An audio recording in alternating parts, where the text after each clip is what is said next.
ನಮಸ್ಕಾರ, ಇದು ನಮ್ಮ ಸ್ವರ್ಣ ನ್ಯೂಸ್. ಮೊದಲಿಗೆ ಹೆಡ್ಲೈನ್ಸ್. ನಾಗಮಂಗಲದಲ್ಲಿ ಗಣೇಶ ವಿಸರ್ಜನೆ ಸಂದರ್ಭದಲ್ಲಿ ಕೋಮುಗಲಭೆ, ಪಟ್ಟಣದಲ್ಲಿ ವ್ಯಾಪಕ ಭದ್ರತೆ, ಕ್ಷೇತ್ರದಲ್ಲಿ ಅಶಾಂತಿ ನೆಲೆಸಲು ಬಿಡುವುದಿಲ್ಲ ಎಂದ ಚೆಲುವರಾಯಸ್ವಾಮಿ. ವಿಶ್ವ ಆತ್ಮಹತ್ಯೆ ತಡೆ ದಿನಾಚರಣೆ, ಪ್ರತಿಯೊಬ್ಬರೂ ಆತ್ಮಸ್ಥೈರ್ಯ ಬೆಳೆಸಿಕೊಳ್ಳಲು ಶಾಸಕರ ಕಳಕಳಿ, ಪೊಲೀಸ್ ವರಿಷ್ಠರಿಂದ ಪೋಸ್ಟರ್ ಬಿಡುಗಡೆ. ಹೆಚ್ಚುವರಿ ಶುಲ್ಕ ಆರೋಪದ ಹಿನ್ನೆಲೆ ಮಂಡ್ಯದ ನ್ಯೂ ನವೋದಯ ನರ್ಸಿಂಗ್ ಕಾಲೇಜಿನ ಸಂಯೋಜನೆ ರದ್ದು, ರಾಜೀವ್ ಗಾಂಧಿ ಆರೋಗ್ಯ ವಿಜ್ಞಾನ ವಿಶ್ವವಿದ್ಯಾನಿಲಯದ ಕುಲಸಚಿವರಿಂದ ಸೂಚನೆ. ಸೆಪ್ಟೆಂಬರ್ 14ರಿಂದ 2 ದಿನಗಳ ಕಾಲ ಗಗನಚುಕ್ಕಿ ಜಲಪಾತೋತ್ಸವ, ಅಂತಿಮ ಸಿದ್ಧತೆ ಪರಿಶೀಲಿಸಿದ ಪಿಎಂ ನರೇಂದ್ರ ಸ್ವಾಮಿ, ಪ್ರವಾಸಿ ತಾಣ ಅಭಿವೃದ್ಧಿಯ ಆಶಯ. ಸೆಪ್ಟೆಂಬರ್ 13ರಂದು ಮಂಡ್ಯ ವಿಶ್ವವಿದ್ಯಾನಿಲಯದ ಘಟಿಕೋತ್ಸವ, ಕಾರ್ಯಕ್ರಮಕ್ಕೆ ರಾಜ್ಯಪಾಲರ ಆಗಮನ, 3 ಮಂದಿ ಗಣ್ಯರಿಗೆ ಗೌರವ ಡಾಕ್ಟರೇಟ್ ಪದವಿ ಪ್ರದಾನ. ಕೇರ್ಪೇಟೆಯಲ್ಲಿ ಚಿನ್ನರ ಜಾಣರ ಜಗಲಿಗೆ ಹರಟೆ ಯಶಸ್ವಿ, ಡಾಕ್ಟರ್ ಜಿ ರಾಮಕೃಷ್ಣೇಗೌಡ ನೇತೃತ್ವ, ಮಕ್ಕಳ ವ್ಯಕ್ತಿತ್ವ ವಿಕಸನಕ್ಕೆ ಪೂರಕವಾದ ವೇದಿಕೆ. ಗಣೇಶ ವಿಸರ್ಜನೆ ಸಂದರ್ಭದಲ್ಲಿ ನಾಗಮಂಗಲ ಪಟ್ಟಣದಲ್ಲಿ 2 ಕೋಮುವಿನ ನಡುವೆ ಉಂಟಾದ ಗಲಭೆ ಗಂಭೀರ ಸ್ವರೂಪವನ್ನು ಪಡೆದುಕೊಂಡಿದ್ದು, ಶಾಂತಿ ಕಾಪಾಡಲು ನಿಷೇಧಾಜ್ಞೆಯನ್ನು ಜಾರಿಗೊಳಿಸಲಾಗಿದೆ. ಸ್ಥಳದಲ್ಲೇ ಉನ್ನತ ಅಧಿಕಾರಿಗಳು ಬೇಡಿಬಿಟ್ಟಿದ್ದಾರೆ. ಪರಿಸ್ಥಿತಿ ಈಗಲೂ ಕೂಡ ಬೂದಿ ಮುಚ್ಚಿದ ಕೆಂಡದಂತಿದೆ. ಮಂಡ್ಯ ಜಿಲ್ಲೆಯಲ್ಲಿ ವಿಶೇಷವಾಗಿ ನಾಗಮಂಗಲ ಅಂದ ಕೂಡಲೇ ಅದನ್ನು ನಾವು ಸೆನ್ಸಿಯೇಷನ್ ಕ್ಷೇತ್ರ ಅಂತ ಕರಿತೀವಿ. ಅದು ಚುನಾವಣೆ ಇರಲಿ ಇನ್ನೊಂದಿರಲಿ, ಭಾಗಶಃ ನಿನ್ನೆ ಬುಧವಾರ ಆಗಿರ್ತಕ್ಕಂಥ ಘಟನೆ ಇದು. 9:30 ಆಸುಪಾಸಿನಲ್ಲಿ ಗಣೇಶ ವಿಸರ್ಜನೆ ಮಾಡುವಂಥ ಸಂದರ್ಭ, ಒಂದು ಕೋಮಿನವರು ಗಣೇಶ ವಿಸರ್ಜನೆ ಮಾಡ್ತಾ ಮೆರವಣಿಗೆ ಬರುವಂಥ ಸಂದರ್ಭದಲ್ಲಿ ಉಂಟಾದಂಥ ಒಂದು ಸಂದರ್ಭ. ಇದರಲ್ಲಿ ಭಾಳ ಸ್ಪಷ್ಟವಾಗಿ ಗೋಚರಿಸುವಂಥದ್ದು ತಾಲೂಕು ಆಡಳಿತ ಮತ್ತು ಸ್ಥಳೀಯ ಪೊಲೀಸ್ ಇಲಾಖೆ, ಪೊಲೀಸವರ ನಿರ್ಲಕ್ಷ್ಯ ಸ್ಪಷ್ಟವಾಗಿ ಎದ್ದು ಕಾಣ್ತಾ ಇದೆ. ಯಾಕಂತಂದರೆ ಗಣೇಶನನ್ನು ಪ್ರತಿಷ್ಠಾಪನೆ ಮಾಡಬೇಕಾದ್ರೆ ಪರ್ಮಿಷನ್ ಕೊಡೋರು ಪೊಲೀಸ್ನವರು ಒಂದು ಕಡೆ, ಕೇಳಿ ನಾಗಮಂಗಲ ವಿಶೇಷ ನಾಗಮಂಗಲ ಪಟ್ಟಣ ಬಹುತೇಕರು ಮುಸ್ಲಿಂ ಮತ್ತು ಹಿಂದೂಗಳು, ಅದರ್ ಕ್ಯಾಸ್ಟ್ ಎಲ್ಲ ಇರ್ತಾರೆ. ವಿಶೇಷವಾಗಿ ಹೆಚ್ಚಿನ ಜನಸಂಖ್ಯೆ ಇರ್ತಕ್ಕಂಥದ್ದು ನಾನು ಹೇಳ್ತಿರೋದು ನಾಗಮಂಗಲ ಪಟ್ಟಣದಲ್ಲಿ, ಸಿಟಿಲಿ, ಕ್ಷೇತ್ರದಲ್ಲ. ನಾನು ಮಾಹಿತಿ ತಗೊಂಡ ಪ್ರಕಾರ ಸುಮಾರು 10,000 ಜನ ಅವರೇ ಇದ್ದಾರೆ ಅಂತ, ಆಯಿತಾ. ಇದೊಂದು ಸೂಕ್ಷ್ಮ ವಿಚಾರ, ಅವ್ರು ಎಷ್ಟು ಜನ ಇರಲಿ ಸೂಕ್ಷ್ಮ ವಿಚಾರ.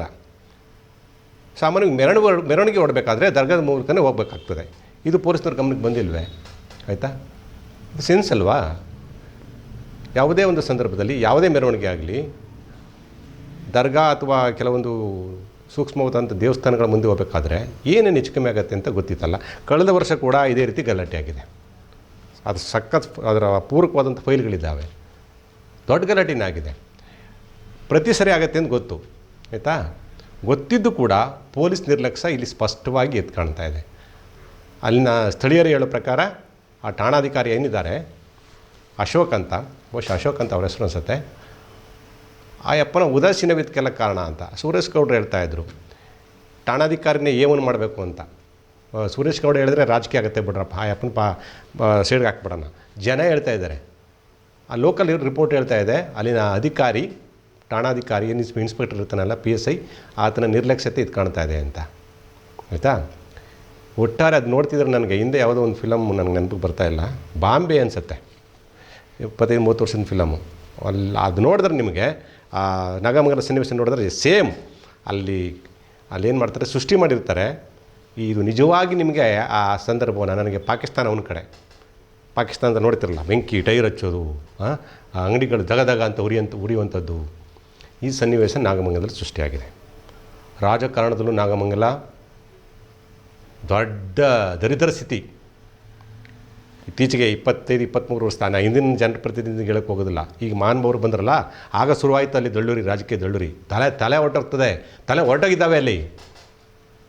JDS, BJP, ಕಾಂಗ್ರೆಸ್, ಈ 3 ಪಕ್ಷಗಳ ಜನರು ಬಂದ್ರಲ್ಲ, ಕೆಲವರೆಲ್ಲ ಈಗಿದ್ದಾರಲ್ಲ, MLAಗಳು, ಮಿನಿಸ್ಟ್ರುಗಳು ಯಾರು ಆಗಿದ್ದಾರಲ್ಲ, ಮಾಜಿ ಗೀಜಿ ಎಲ್ಲ ಬಂದ ಮೇಲೆ ಆ ರಾಜಕೀಯ ಗೌರವನೇ ಹೊರಟಾಯಿತು ನಾಗಮಂಗಲದಲ್ಲಿ, ಆ ವ್ಯಾಲಿನೇ ಹೊರಟಾಯಿತು. ಕೃಷ್ಣಪ್ಪನಂಥ ಒಬ್ಬ ಸಜ್ಜನ ರಾಜಕಾರಣಿ ಇದ್ದಂಥ ಕ್ಷೇತ್ರ ನಾಗಮಂಗಲ ಇವತ್ತು ರಾಜಕೀಯ ದೊಳ್ಳೂರಿಗೆ ಆ ಕ್ಷೇತ್ರ ಇವತ್ತು ಹೆಸರು ಪಡ್ಕೊಂಡಿದೆ. ಅದರ ರಾಜಕೀಯ ಬೇರೆ. ಹಿಂಗೆ ಆದ ತಕ್ಷಣ JDSನವ್ರು ಇದ್ದಾಗ ರಾಜಕೀಯ ಎಂಟ್ರಿ ಕೊಟ್ಬಿಟ್ಟು ಇದು ಭಾಳ ಖಂಡನೀಯ, ತಾಲೂಕು ಆಡಳಿತ ವೈಫಲ್ಯ ಅಂತ ಈಗ ನಾನು ಹೇಳಿದ್ನಲ್ಲ, ಹಂಗೆ ಹೇಳ್ಬಿಡೋದು. ಆಯಿತು, ಅವರಿದ್ದಾಗ ಇವರಿದ್ದಾಗ ಅವರು, ಯಾರಿದ್ದಾಗರೂ ಇದೇ ಗತಿ, ಇದೇ ಸ್ಥಿತಿ ನಾಗಮಂಗಲ. ನೀವು ಇನ್ನು ಬೇರೆ ಆಡ್ತಾರೋಕೆ ನೋಡಿ, ಎಲ್ಲಾದರೂ ಇದೆಯಾ ನೋಡಿ. ನಮ್ಮ ಮಂಡ್ಯ ಇದೆಯಾ? ನಮ್ಮ ಮಂಡ್ಯದಲ್ಲಿ ಮುಸ್ಲಿಮ್ರು ಇಲ್ವಾ? ಮದ್ದೂರಲ್ಲಿಲ್ವಾ? ನಾಗಮಂಗಲದಲ್ಲಿಲ್ವಾ? ಪಾಂಡುಪುರದಲ್ಲಿಲ್ವಾ? ಯಾಕಾಗೋದಿಲ್ಲ? ಇಲ್ಲಿ ಒಂದು ಭಾವನೆ ಇದೆ. ನಾನು ಹೇಳೋದು, ಒಂದು ಗಣೇಶ ಅಥವಾ ದೇವರ ಯಾವುದೇ ದೀಪಾವಳಿ ಏನೇ ಹಬ್ಬ ಮಾಡಿ, ಯುಗಾದಿ, ಅದೊಂದು ಬಾಂಧವ್ಯವನ್ನು ಬೆಸುವಂಥ ಹಬ್ಬ ಆಗಬೇಕು. ಅದಕ್ಕೇ ಮಾಡೋದು. ದರಿದ್ರದ ರೀತಿಯಲ್ಲಿ ಬೀದಿ ಬಂದು ನೀವು ಗೂಂಡಗಳ ರೀತಿ ಟೈರ್ ಹಚ್ಕೊಂಡು ಲಾಂಗ್ ಹಿಡ್ಕೊಂಡು ಬಾಟ್ಲು ಹೊಡೆಯೋದ? ಯಾವ ಸೀಮೆ ದರಿದ್ರದವ್ರು ಇವರೆಲ್ಲ? ನೀವು ಬಂಧಿಸೋದ್ರಾಗೋದಿಲ್ಲ. ಇಂಥ ದುರುಡನ್ನ ಸರಿಯಾಗಿ ಹಾಕ್ಬೇಕು ಇವ್ರಿಗೆ. ನಿಮ್ಗೆ ನೆಕ್ಸ್ಟ್ ಏನಾದರೂ ಇದಾಗಬಾರ್ದು ಅಂದರೆ ಇವ್ರಿಗೆ ಸರಿಯಾದೊಂದು ಲೀಗಲಾಗಿ ಇವ್ರ ಮೇಲೆ ಅಟ್ಯಾಕ್ ಮಾಡ್ತಿದ್ರೆ ನೀವು, ನಾಗಮಂಗಲ ಅಲ್ಲ, ಇದು ಎಲ್ಕ ಹರಡುತ್ತೆ ಇದು. ನೀವು ಅದು ಯಾರನ್ನೂ ಅರೆಸ್ಟ್ ಮಾಡಿದ್ರಲ್ಲ. ಪುನಃ ಅಲ್ಲಿ ರಾಜಕಾರಣ, ಅಲ್ಲಿ ಯಾರೋ JDS BJP ಅವರು ಒಂದು ದರ್ಶನ ತೆಗೆದುಕೊಂಡಿರ್ತಾರೆ, ಆಗ ಅಲ್ಲಿ MLA ಎಂಟ್ರಿ ಆಯ್ತಾನೆ, ಆಯಿತಾ, ಕಾಂಗ್ರೆಸ್ ತೆಗೆದುಕೊಂಡಿರ್ತಾರೆ, MLA ಎಂಟ್ರಿ ಆಯ್ತಾನೆ. ಪೊಲೀಸ್ನವ್ರು ಏನು ಮಾಡೋರು? ಏನು ತನಿಖೆ ಮಾಡೋರು ಹೇಳ್ರಪ್ಪ? ಯಾರನ್ನ ಬಿಡುಗಡೆ ಮಾಡೋರು? ಯಾರ ಮೇಲೆ ಕೇಸ್ ಹಾಕೋರು? ಯಾರ ಮೇಲೆ ಕೇಸ್ ಹಾಕೋರು? ದೊಂಬಿ ಅಲ್ರಿ, ದೊಂಬಿ. ಎಷ್ಟೋ ಅಂಗಡಿಗಳು ಬೆಂಕಿ ಹಚ್ಚಿದ್ದಾರೆ, ಹಾಂ, ಆಯಿತಾ, ಹಾಳಾಗೋಗಿದೆ, ವಾಹನಗಳನ್ನ ಸುಟ್ಟಾಕಿದ್ದಾರೆ. ಕಂಟ್ರೋಲ್ ತಪ್ಪದೆ ನಮ್ಮ ವರದಿಗಾರರು ಹೇಳ್ತಾರೆ, ಪೊಲೀಸ್ನವರು ಅಸಹಾಯಕರಾಗಿ ಕಣ್ಣು ಕಡ್ದಾಗ ಹೊಟ್ಟೋಗ್ಬಿಟ್ರಂತೆ, ತರೀಕೆ ನಮ್ಮ ಕಲಾಗದಲ್ಲಿ ಪರಿಸ್ಥಿತಿ ಕಂಟ್ರೋಲ್ ಮಾಡೋಕ್ಕೆ ಅಂತ. ನಾನು DC ಅವ್ರಿಗೆ ಫೋನ್ ಮಾಡಿದ್ದೆ ಬೆಳಗ್ಗೆ ಅದು ವಿಷಯಕ್ಕೆ. ಪಾಪ ಅವ್ರು ಹೇಳ್ತಾವ್ರೆ, ಬುಧವಾರ ಅಂದರೆ ನೆನ್ನೆ ರಾತ್ರಿ ಹೋಗಿ ಅಲ್ಲಿ ತಂಗಿದ್ದಾರೆ ಇಬ್ಬರು, DC SP ಎಲ್ಲ ಪಾಪ ಅಲ್ಲೇ ಉಳ್ಕೊಂಡಿದ್ದಾರೆ ಅವರು, ಅಲ್ಲೇ ಮೊಕ್ಕ ಮೂಡಿದ್ದಾರೆ ಅಂದರೆ ಅರ್ಥ ಮಾಡ್ಕೊಳ್ಳಿ ಪರಿಸ್ಥಿತಿ ಯಾವ ಹಂತಕ್ಕೆ ಹೋಗಿರ್ಬೇಕು ಅಂತ. ಇದು ಕೈ ತಪ್ಪಿ ಹೋಗಿದೆ. ಯಾರೂ ಇಲ್ಲ. ಎಷ್ಟು ಜನ ಇದರಲ್ಲಿ ಪೊಲೀಸ್ನವರಲ್ಲಿ ನಿಮ್ಮ ನಾಗಮಂಗಲ ಸ್ಟೇಷನಲ್ಲಿ ಒಂದು 10 ಜನ ಇಟ್ಕೊಂಡಿದ್ದೀರಾ? ಇಮ್ಮಿಡಿಯೇಟ್ ತುರ್ತಾಗಿ ಎಕ್ಸ್ಟ್ರಾ ಒಂದು ಪೇರೆಂಟ್ ಕರ್ಸ್ಕೊತ್ಕೊಂಡು ಸೆನ್ಸ್ ಇರ್ಬೇಕು ತಾನೆ, ಕರ್ಸ್ಕೊಂಡಿರ್ತೀರಿ ಬಿಡಿ, ಇಲ್ಲ ಅಂತಲ್ಲ. ADIGನೇ ಬಂದಿದ್ದಾರೆ ಹಿತೇಂದ್ರ. ಅದೆಲ್ಲ ಆದಮೇಲೆ ನಾನು ಹೇಳಿದ್ದು ಒಂದು ಪ್ರಾಥಮಿಕವಾದಂಥ ಸಿದ್ಧತೆಯನ್ನು ಮಾಡ್ಕೊಳ್ತಿದ್ದು. ಹೋದ್ಮೇಲೆ ನೀವು ಯಾವ ಸೀಮೆ ಪೊಲೀಸ್ನವ್ರು ಇದ್ದೀರಪ್ಪ ನೀವು? ಹಾಂ, ಯಾವ ಸೀಮೆ ಪೊಲೀಸ್ನವ್ರು ಇದ್ದೀರಿ? ಇದರ ಹೊಣೆನ ಯಾರು ಹೊಡ್ತೀರೋ ಗೊತ್ತಿಲ್ಲ. ಒಂದು ಎರಡನೇದಾಗಿ ಚೆಲುವರಾಯಸ್ವಾಮಿ ಮಾತನಾಡಿದ್ದಾರೆ, ಚೆನ್ನಾಗಿ ಮಾತನಾಡಿದ್ದಾರೆ ಈ ವಿಷಯದಲ್ಲಿ. ಅದು ಯಾರೇ ಆಗಲಿ ನಾನು ಎಂಟ್ರಿ ಆಗೋದಿಲ್ಲ, ಏನು ಅಗತ್ಯ ಕಾನೂನು ಕ್ರಮ ಮತ್ತು ಯಾರನ್ನು ರಕ್ಷಣೆ ಮಾಡುವಂಥ ವಿಚಾರನೇ ಇಲ್ಲ ಅಂತ ಚೆಲುವರಾಯಸ್ವಾಮಿ ಹೇಳಿದ್ದಾರೆ. ಆಯ್ತಲ್ಲ, ಒಳ್ಳೆ ವಿಚಾರ, ಅದರಂತೆ ನಡ್ಕೋಬೇಕಾಗ್ತದೆ ಇಂಥ ಸಂದರ್ಭದಲ್ಲಿ. ಯಾವನೇ ಆಗಿರಿ. ಆಮೇಲೆ ಕೆಲವರು ಅಮಾಯಕರನ್ನ ಅರೆಸ್ಟ್ ಮಾಡಿದ್ದಾರೆ ಅಂತ ಕೇಳ್ಪಟ್ಟೆ ನಾನು. ಗೊತ್ತಾಗ್ತದೆ, ನಾವು ಅವ್ರು ಹೇಳ್ದಂಗೆ CCTV ಇದೆ, ಯಾರು ಅಮಾಯಕರು ಯಾರು ಸಜ್ಜನರು ಎಲ್ಲ ಗೊತ್ತಾಗ್ತದಲ್ಲಿ.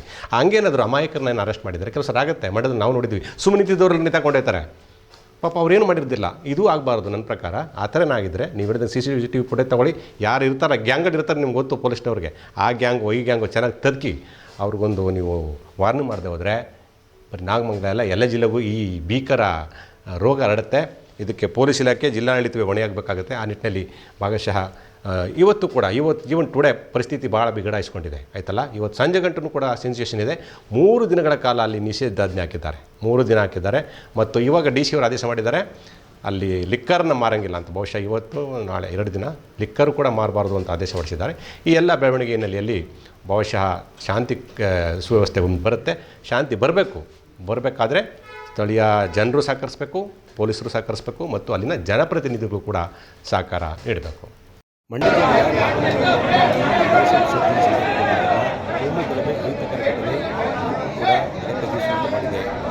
ಪಟ್ಟಣ ಬಿಟ್ಟು ಹಿಡಿದಿದ್ದು ನಾಗರಿಕರು ಕೂಡ ಆತಂಕಪೂರ್ವ ವಾತಾವರಣ ಸೃಷ್ಟಿಯಾಗಿದೆ. ಬುಧವಾರ ರಾತ್ರಿ ಗಣೇಶ ವಿಸರ್ಜನೆ ಸಂದರ್ಭದಲ್ಲಿ ಈ ಅವಾಂತರ ಸೃಷ್ಟಿಯಾಗಿದೆ. ಪರಸ್ಪರ ಕಲ್ಲು ತೂರಾಟ, ರೈಲಿಗೆ ಬೆಂಕಿ ಹಾಗೂ ಅಂಗಡಿಗಳಿಗೆ ಬೆಂಕಿ ಹಚ್ಚುವ ಕಾರ್ಯ ನಡೆದಿದೆ.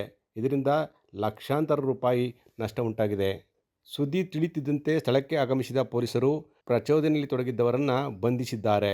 ಕೆಲವರು ಬಂಧನದ ಕ್ರಮವನ್ನು ಪ್ರಶ್ನಿಸಿ ಪೊಲೀಸ್ ಠಾಣೆ ಎದುರಿಗೆ ಆಗಮಿಸಿ ಪ್ರತಿಭಟನೆ ನಡೆಸಿ ಪೊಲೀಸರ ವಿರುದ್ಧ ಧಿಕ್ಕಾರಕ್ಕೆ ಹೋಗಿ ಕೂಡ ತಮ್ಮ ಆಕ್ರೋಶವನ್ನು ವ್ಯಕ್ತಪಡಿಸಿದ್ದಾರೆ.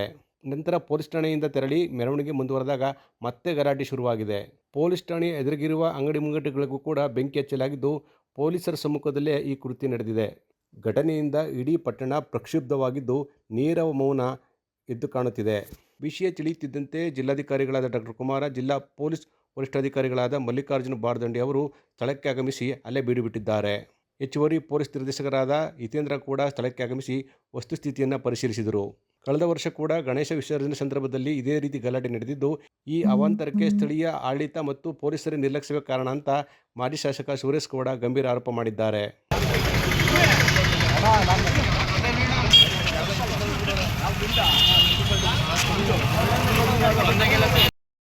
ಘಟನೆ ಸಂಪೂರ್ಣವಾಗಿ ತಾಲೂಕು ಆಡಳಿತ, ಜಿಲ್ಲಾಡಳಿತ ಕಾನೂನನ್ನ ಪರಿಪಾಲನೆ ಮಾಡ್ತಕ್ಕಂಥದ್ರಲ್ಲಿ ವಿಫಲರಾಗಿರ್ತಕ್ಕಂಥದ್ದು. ಕಳೆದ ವರ್ಷ ಇದೇ ಗಣೇಶನ ಮೆರವಣಿಗೆಯಲ್ಲಿ ಅದೇ ಜಾಗದಲ್ಲಿ ಗಲಾಟೆ ಆಗಿದ್ದು ಎಲ್ಲರಿಗೂ ಗೊತ್ತಿರ್ತಕ್ಕಂಥ ವಿಷಯ. ಆದರೂ ಸಹ ಭದ್ರತೆಯನ್ನು ಒದಗಿಸದೆ ಕೇವಲ ಒಂದು ವರ್ಗದ ಜನಗಳನ್ನ ತುಷ್ಟೀಕರಣ ಮಾಡಲಿಕ್ಕೋಸ್ಕರ ಈ ಘಟನೆಗೆ ಅವಕಾಶ ಮಾಡಿಕೊಂಡಿರ್ತಕ್ಕಂಥದ್ದು ಇಲ್ಲಿನ ಠಾಣಾಧಿಕಾರಿ ಜವಾಬ್ದಾರಿ ಹೊರಬೇಕಾಗ್ತದೆ. ತಾಲೂಕು ಆಡಳಿತ ಜಿಲ್ಲಾಡಳಿತ ಜವಾಬ್ದಾರಿ ಹೊರಬೇಕಾಗ್ತದೆ. ನಾನು ಸರ್ಕಾರಕ್ಕೆ ಮನವಿಯನ್ನು ಮಾಡ್ತೇನೆ, ಯಾರ್ಯಾರಿಗೆ ಏನೇನು ಎಷ್ಟೆಷ್ಟು ವಾಸ್ತವಿಕವಾಗಿ ಲಾಸ್ ಆಗಿದೆ ಸಂಪೂರ್ಣವಾಗಿ ಸರ್ಕಾರ ಅದನ್ನೆಲ್ಲ ಭರಿಸ್ಕೊಡ್ಬೇಕು. ಯಾರೇ ಆಗಿರಲಿ, ಅವರು ತಪ್ಪಿತಸ್ಥರು ಯಾರೇ ದಾರಿ ತಪ್ಪಿರಲಿ, ನಿಮಗೆ CCTV ಸಿಗ್ತವೆ, ಫುಟೇಜ್ಗಳಿದ್ದಾವೆ, ಅವರಿಗೆ ಶಿಕ್ಷೆ ಆಗಬೇಕು, ಅಮಾಯಕರಿಗೆ ಶಿಕ್ಷೆ ಆಗಬಾರ್ದು. ನೀವು ಕೇವಲ ಲೆಕ್ಕ ತೋರ್ಸೋಕ್ಕೋಸ್ಕರ ಒಂದು ಕೋಮನವ್ರನ್ನ 100 ಜನ ಅರೆಸ್ಟ್ ಮಾಡಿದ್ದು, ಇನ್ನೊಂದು ಕೋಮನ 105 ಜನ ಅರೆಸ್ಟ್ ಮಾಡ್ತೀವಿ ಅಂತಕ್ಕಂಥದ್ದು ತಪ್ಪು. ತಪ್ಪಿತಸ್ಥರಿಗೆ ಶಿಕ್ಷೆ ಹಾಕ್ಕೊಡೋದು, ಯಾರು ತಪ್ಪನ್ನು ಮಾಡಿದ್ದಾರೆ. ಯಾಕೆಂದರೆ ಇದನ್ನು ಮೇಲ್ನೋಟಕ್ಕೆ ಇದೇನು ಏಕಾಏಕಿ ಆಕ್ಸಿಡೆಂಟಲ್ ಇನ್ಸಿಡೆಂಟ್ ಅಲ್ಲ, ಇದು ಪ್ರೀ ಪ್ಲಾನ್ಡ್ ಇನ್ಸಿಡೆಂಟ್ ಅಂತ ಗೊತ್ತಾಗ್ತಾ ಇದೆ. ಘಟನೆ ಕುರಿತು ಪ್ರತಿಕ್ರಿಯಿಸಿದ ADG ಹಿತೇಂದ್ರ ಅವರು, ಈಗಾಗಲೇ ಗಲಭೆಯಲ್ಲಿ ತೊಡಗಿದ ಬಹುತೇಕರನ್ನು ಬಂಧಿಸಲಾಗಿದೆ, ಯಾರನ್ನು ಕೂಡ ಬಿಡುವ ಪ್ರಶ್ನೆಯೇ ಇಲ್ಲ. ಹಾಗಾಗಿ ಶಾಂತಿ ಕಾಪಾಡುವ ನಿಟ್ಟಿನಲ್ಲಿ 3 ದಿನಗಳ ಕಾಲ ನಿಷೇಧಾಜ್ಞೆ ಜಾರಿಗೊಳಿಸಲಾಗಿದೆ ಅಂತ ಹೇಳಿದರು. ಗಣೇಶ ಒಂದು ವಿಸರ್ಜನೆ ಮಾಡಬೇಕಾದ್ರೆ ಧಾರ್ಮಿಕ ಸ್ಥಳದ ಹತ್ರ ಜಾಸ್ತಿ ಇವತ್ತು ಘೋಷಣೆ ಕೂಡಿದ್ರು ಅಂತೇಳಿ ಅದಕ್ಕೋಸ್ಕರ ಇಲ್ಲಿ 2 ಧಾರ್ಮಿಕದವರು ಗುಂಪು ಸೇರಿ ಯಾಕೆಂದರೆ ಪೊಲೀಸರು ಲಾಠಿ ಪ್ರಹಾರ ಮಾಡಿ ಅವ್ರನ್ನ ಚದುರಿಸಿರ್ತಾರೆ. ಚದುರಿಸಿದ ಮೇಲೆ ಅದು ಕೆಲವು ಕಡೆ ಅದನ್ನು ಬೆಂಕಿ ಹಾಕಿ ಅವರು ಡಿಸ್ಪರ್ಸ್ ಆಗಿದ್ದಾರೆ. ಅದರಲ್ಲಿ 5 ಮೋಟರ್ ಸೈಕಲ್ಗಳಿಗೆ ಮತ್ತು 6 ಶಾಪ್ಗಳಿಗೆ ಬೆಂಕಿ ಹಾಕಿ ಹೋಗಿದ್ದಾರೆ. ಈ ಬಗ್ಗೆ ಈಗಾಗಲೇ ನಾವೊಂದು 35 ಜನಕ್ಕೆ ಅರೆಸ್ಟ್ ಮಾಡಿದ್ವಿ. ಒಂದು ಪ್ರಕರಣ ಸೋಮೋಟೋ ತೊಗೊಳ್ತಾ ಇದ್ವಿ ಮತ್ತು 11 ಪ್ರಕರಣ ಇಲ್ಲಿ ಸುಟ್ಟಿದ್ದಕ್ಕೆ ತೊಗೊಳ್ತಾ ಇದ್ವಿ. ಕೆಲವ್ರ ಹತ್ರ ಎಲ್ಲ ವಿಡಿಯೋ ಫುಟೇಜಸ್ ಇದೆ. ವಿಡಿಯೋ ಫುಟೇಜಸ್ ನೋಡಿ ಅವ್ರು ಯಾರ್ಯಾರು ಇನ್ವಾಲ್ವ್ ಆಗಿದ್ದಾರೆ ಅವ್ರಿಗೆ ಅರೆಸ್ಟ್ ಮಾಡೋಕ್ಕೆ ಜಾರಿದೆ. ನಾಗಮಂಗಲ ಟೌನಲ್ಲಿ ಈಗಾಗಲೇ 144 ಹಳೆ ಕಾಯ್ದೆಯಲ್ಲಿ 144 ಅದರಲ್ಲಿ ಈಗ ನಿಷೇಧಾಜ್ಞೆ 3 ದಿವಸಕ್ಕೆ ಜಾರಿ ಮಾಡಿದ್ರು.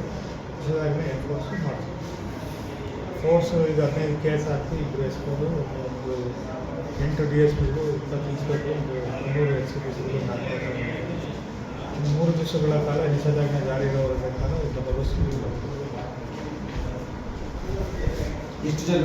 ಪಟ್ಟಣದಲ್ಲಿ ಪರಿಸ್ಥಿತಿ ಈಗಲೂ ಕೂಡ ಗಂಭೀರವಾಗಿದ್ದು, ಬೂದಿ ಮುಚ್ಚಿದ ಕೆಂಡದ ವಾತಾವರಣ ಸೃಷ್ಟಿಯಾಗಿದೆ. ಪಟ್ಟಣದಾದ್ಯಂತ ಹೆಚ್ಚುವರಿ ಪೊಲೀಸರನ್ನು ನಿಯೋಜನೆ ಮಾಡಲಾಗಿದೆ. ನಾಗಮಂಗಲ ಪಟ್ಟಣದಲ್ಲಿ ನಡೆದ ಕೋಮು ಗಲಭೆ ಹಿನ್ನೆಲೆಯಲ್ಲಿ ಸ್ಥಳಕ್ಕೆ ಭೇಟಿ ನೀಡಿ ಮಾತನಾಡಿದ ಜಿಲ್ಲಾ ಉಸ್ತುವಾರಿ ಸಚಿವ ಚಲುವರಾಯಸ್ವಾಮಿ, ಶಾಂತಿ ಕಾಪಾಡುವವರ ವಿರುದ್ಧ ನಿರ್ದಾಕ್ಷಿಣ್ಯವಾಗಿ ಕ್ರಮ ಕೈಗೊಳ್ಳುವುದಾಗಿ ತಿಳಿಸಿದರು. ನಾನು ಮೊದಲೇ ಹೇಳ್ಬಿಟ್ಟನಲ್ಲ, ಮೊದಲ ನ್ಯೂಸಲ್ಲಿ ಹೇಳ್ಬಿಟ್ಟೆ ನಾನು ಅವರೇನು ಮಾತಾಡಿದ್ದಾರೆ ಅಂತ. ಅದು ಒಳ್ಳೆಯ ಬೆಳವಣಿಗೆ, ಕ್ರಮ ಕೈಗೊಳ್ಳುವುದಾಗಿ ಹೇಳಿದ್ದಾರೆ. ಅದು ಕ್ರಮ ಆಗಲೇಬೇಕಾಗ್ತದೆ. ನಾಗಮಂಗಲಕ್ಕೆ ಆಗಮಿಸಿದ ಕೃಷಿ ಹಾಗೂ ಮಂಡ್ಯ ಜಿಲ್ಲಾ ಉಸ್ತುವಾರಿ ಸಚಿವ ಚಲುವರಾಯಸ್ವಾಮಿ 2 ಕೋಮಿನ ಜನರನ್ನು ಮಾತನಾಡಿಸಿ ಅವರ ಅಹವಾಲು ಸ್ವೀಕರಿಸಿದರು. ಪ್ರತ್ಯಕ್ಷದರ್ಶಿಗಳು, ಅಂಗಡಿ ಮುಂಗಟ್ಟುಗಳು ಹಾಗೂ ಗ್ಯಾರೇಜ್ಗಳ ಮಾಲೀಕರು ಮತ್ತು ಸ್ಥಳೀಯ ನಿವಾಸಿಗಳೊಂದಿಗೆ ಮಾತುಕತೆ ನಡೆಸಿ ಘಟನೆ ಬಗ್ಗೆ ಮಾಹಿತಿ ಪಡೆದುಕೊಂಡು ಅಗತ್ಯ ಕ್ರಮ ವಹಿಸುವಂತೆ ಅಧಿಕಾರಿಗಳಿಗೆ ಸೂಚನೆ ನೀಡಿದರು. ಈ ಪ್ರಕರಣಕ್ಕೆ ಸಂಬಂಧಿಸಿದಂತೆ ಈಗಾಗಲೇ ಹಲವರನ್ನು ಬಂಧಿಸಲಾಗಿದೆ. ತಪ್ಪಿತಸ್ಥರಿಗೆ ಕಠಿಣ ಶಿಕ್ಷೆಯಾಗುವಂತೆ ಕ್ರಮ ವಹಿಸಲಾಗುವುದು. ಘಟನೆ ನಡೆದಿರುವುದು ದುರದೃಷ್ಟಕರವಾಗಿದೆ. ಆಕಸ್ಮಿಕವಾಗಿ ನಡೆದ ಘಟನೆ ಇದಾಗಿದ್ದು ನಂತರ ದೊಡ್ಡ ಮಟ್ಟದ ಗಲಭೆಗೆ ಕಾರಣವಾಗಿದೆ ಅಂತ ಅವರು ಹೇಳಿದರು. ಮುಂದಿನ 2 ದಿನಗಳಲ್ಲಿ ಮಂಡ್ಯ ಜಿಲ್ಲಾಧಿಕಾರಿ ಹಾಗೂ SP ನೇತೃತ್ವದಲ್ಲಿ ಶಾಂತಿ ಸಭೆ ನಡೆಸಲು ಸೂಚನೆ ನೀಡಲಾಗಿದೆ ಅಂತ ಅವರು ತಿಳಿಸಿದರು. ಅಮಾಯಕರನ್ನು ಬಂಧಿಸಲಾಗಿದೆ, ಬಿಡುಗಡೆಗೊಳಿಸಿ ಎಂದು ನಾಗಮಂಗಲ ಪೊಲೀಸ್ ಠಾಣೆ ಎದುರು ಪ್ರತಿಭಟನೆ ನಡೆಸುತ್ತಿದ್ದ 2 ಕೋಮಿನ ಜನರನ್ನು ಭೇಟಿ ಮಾಡಿ ಮಾತನಾಡಿದ ಸಚಿವರು, ಈವರೆಗೆ 54 ಮಂದಿ ಬಂಧಿಸಲಾಗಿದೆ. ನೈಜ ತಪ್ಪಿತಸ್ಥರನ್ನು ಬಿಡುವ ಪ್ರಶ್ನೆ ಇಲ್ಲ. ಆದರೆ ಘಟನೆಯಲ್ಲಿ ಪಾಲ್ಗೊಳ್ಳದ ಅಮಾಯಕರ ಬಂಧನವಾಗಿದ್ದಲ್ಲಿ CCTV ಪರಿಶೀಲಿಸಿ ಖಚಿತಪಡಿಸಿಕೊಂಡು ಬಿಡುಗಡೆ ಮಾಡಲು ಸೂಚನೆ ನೀಡಲಾಗಿದೆ ಅಂತ ಅವರು ಹೇಳಿದರು.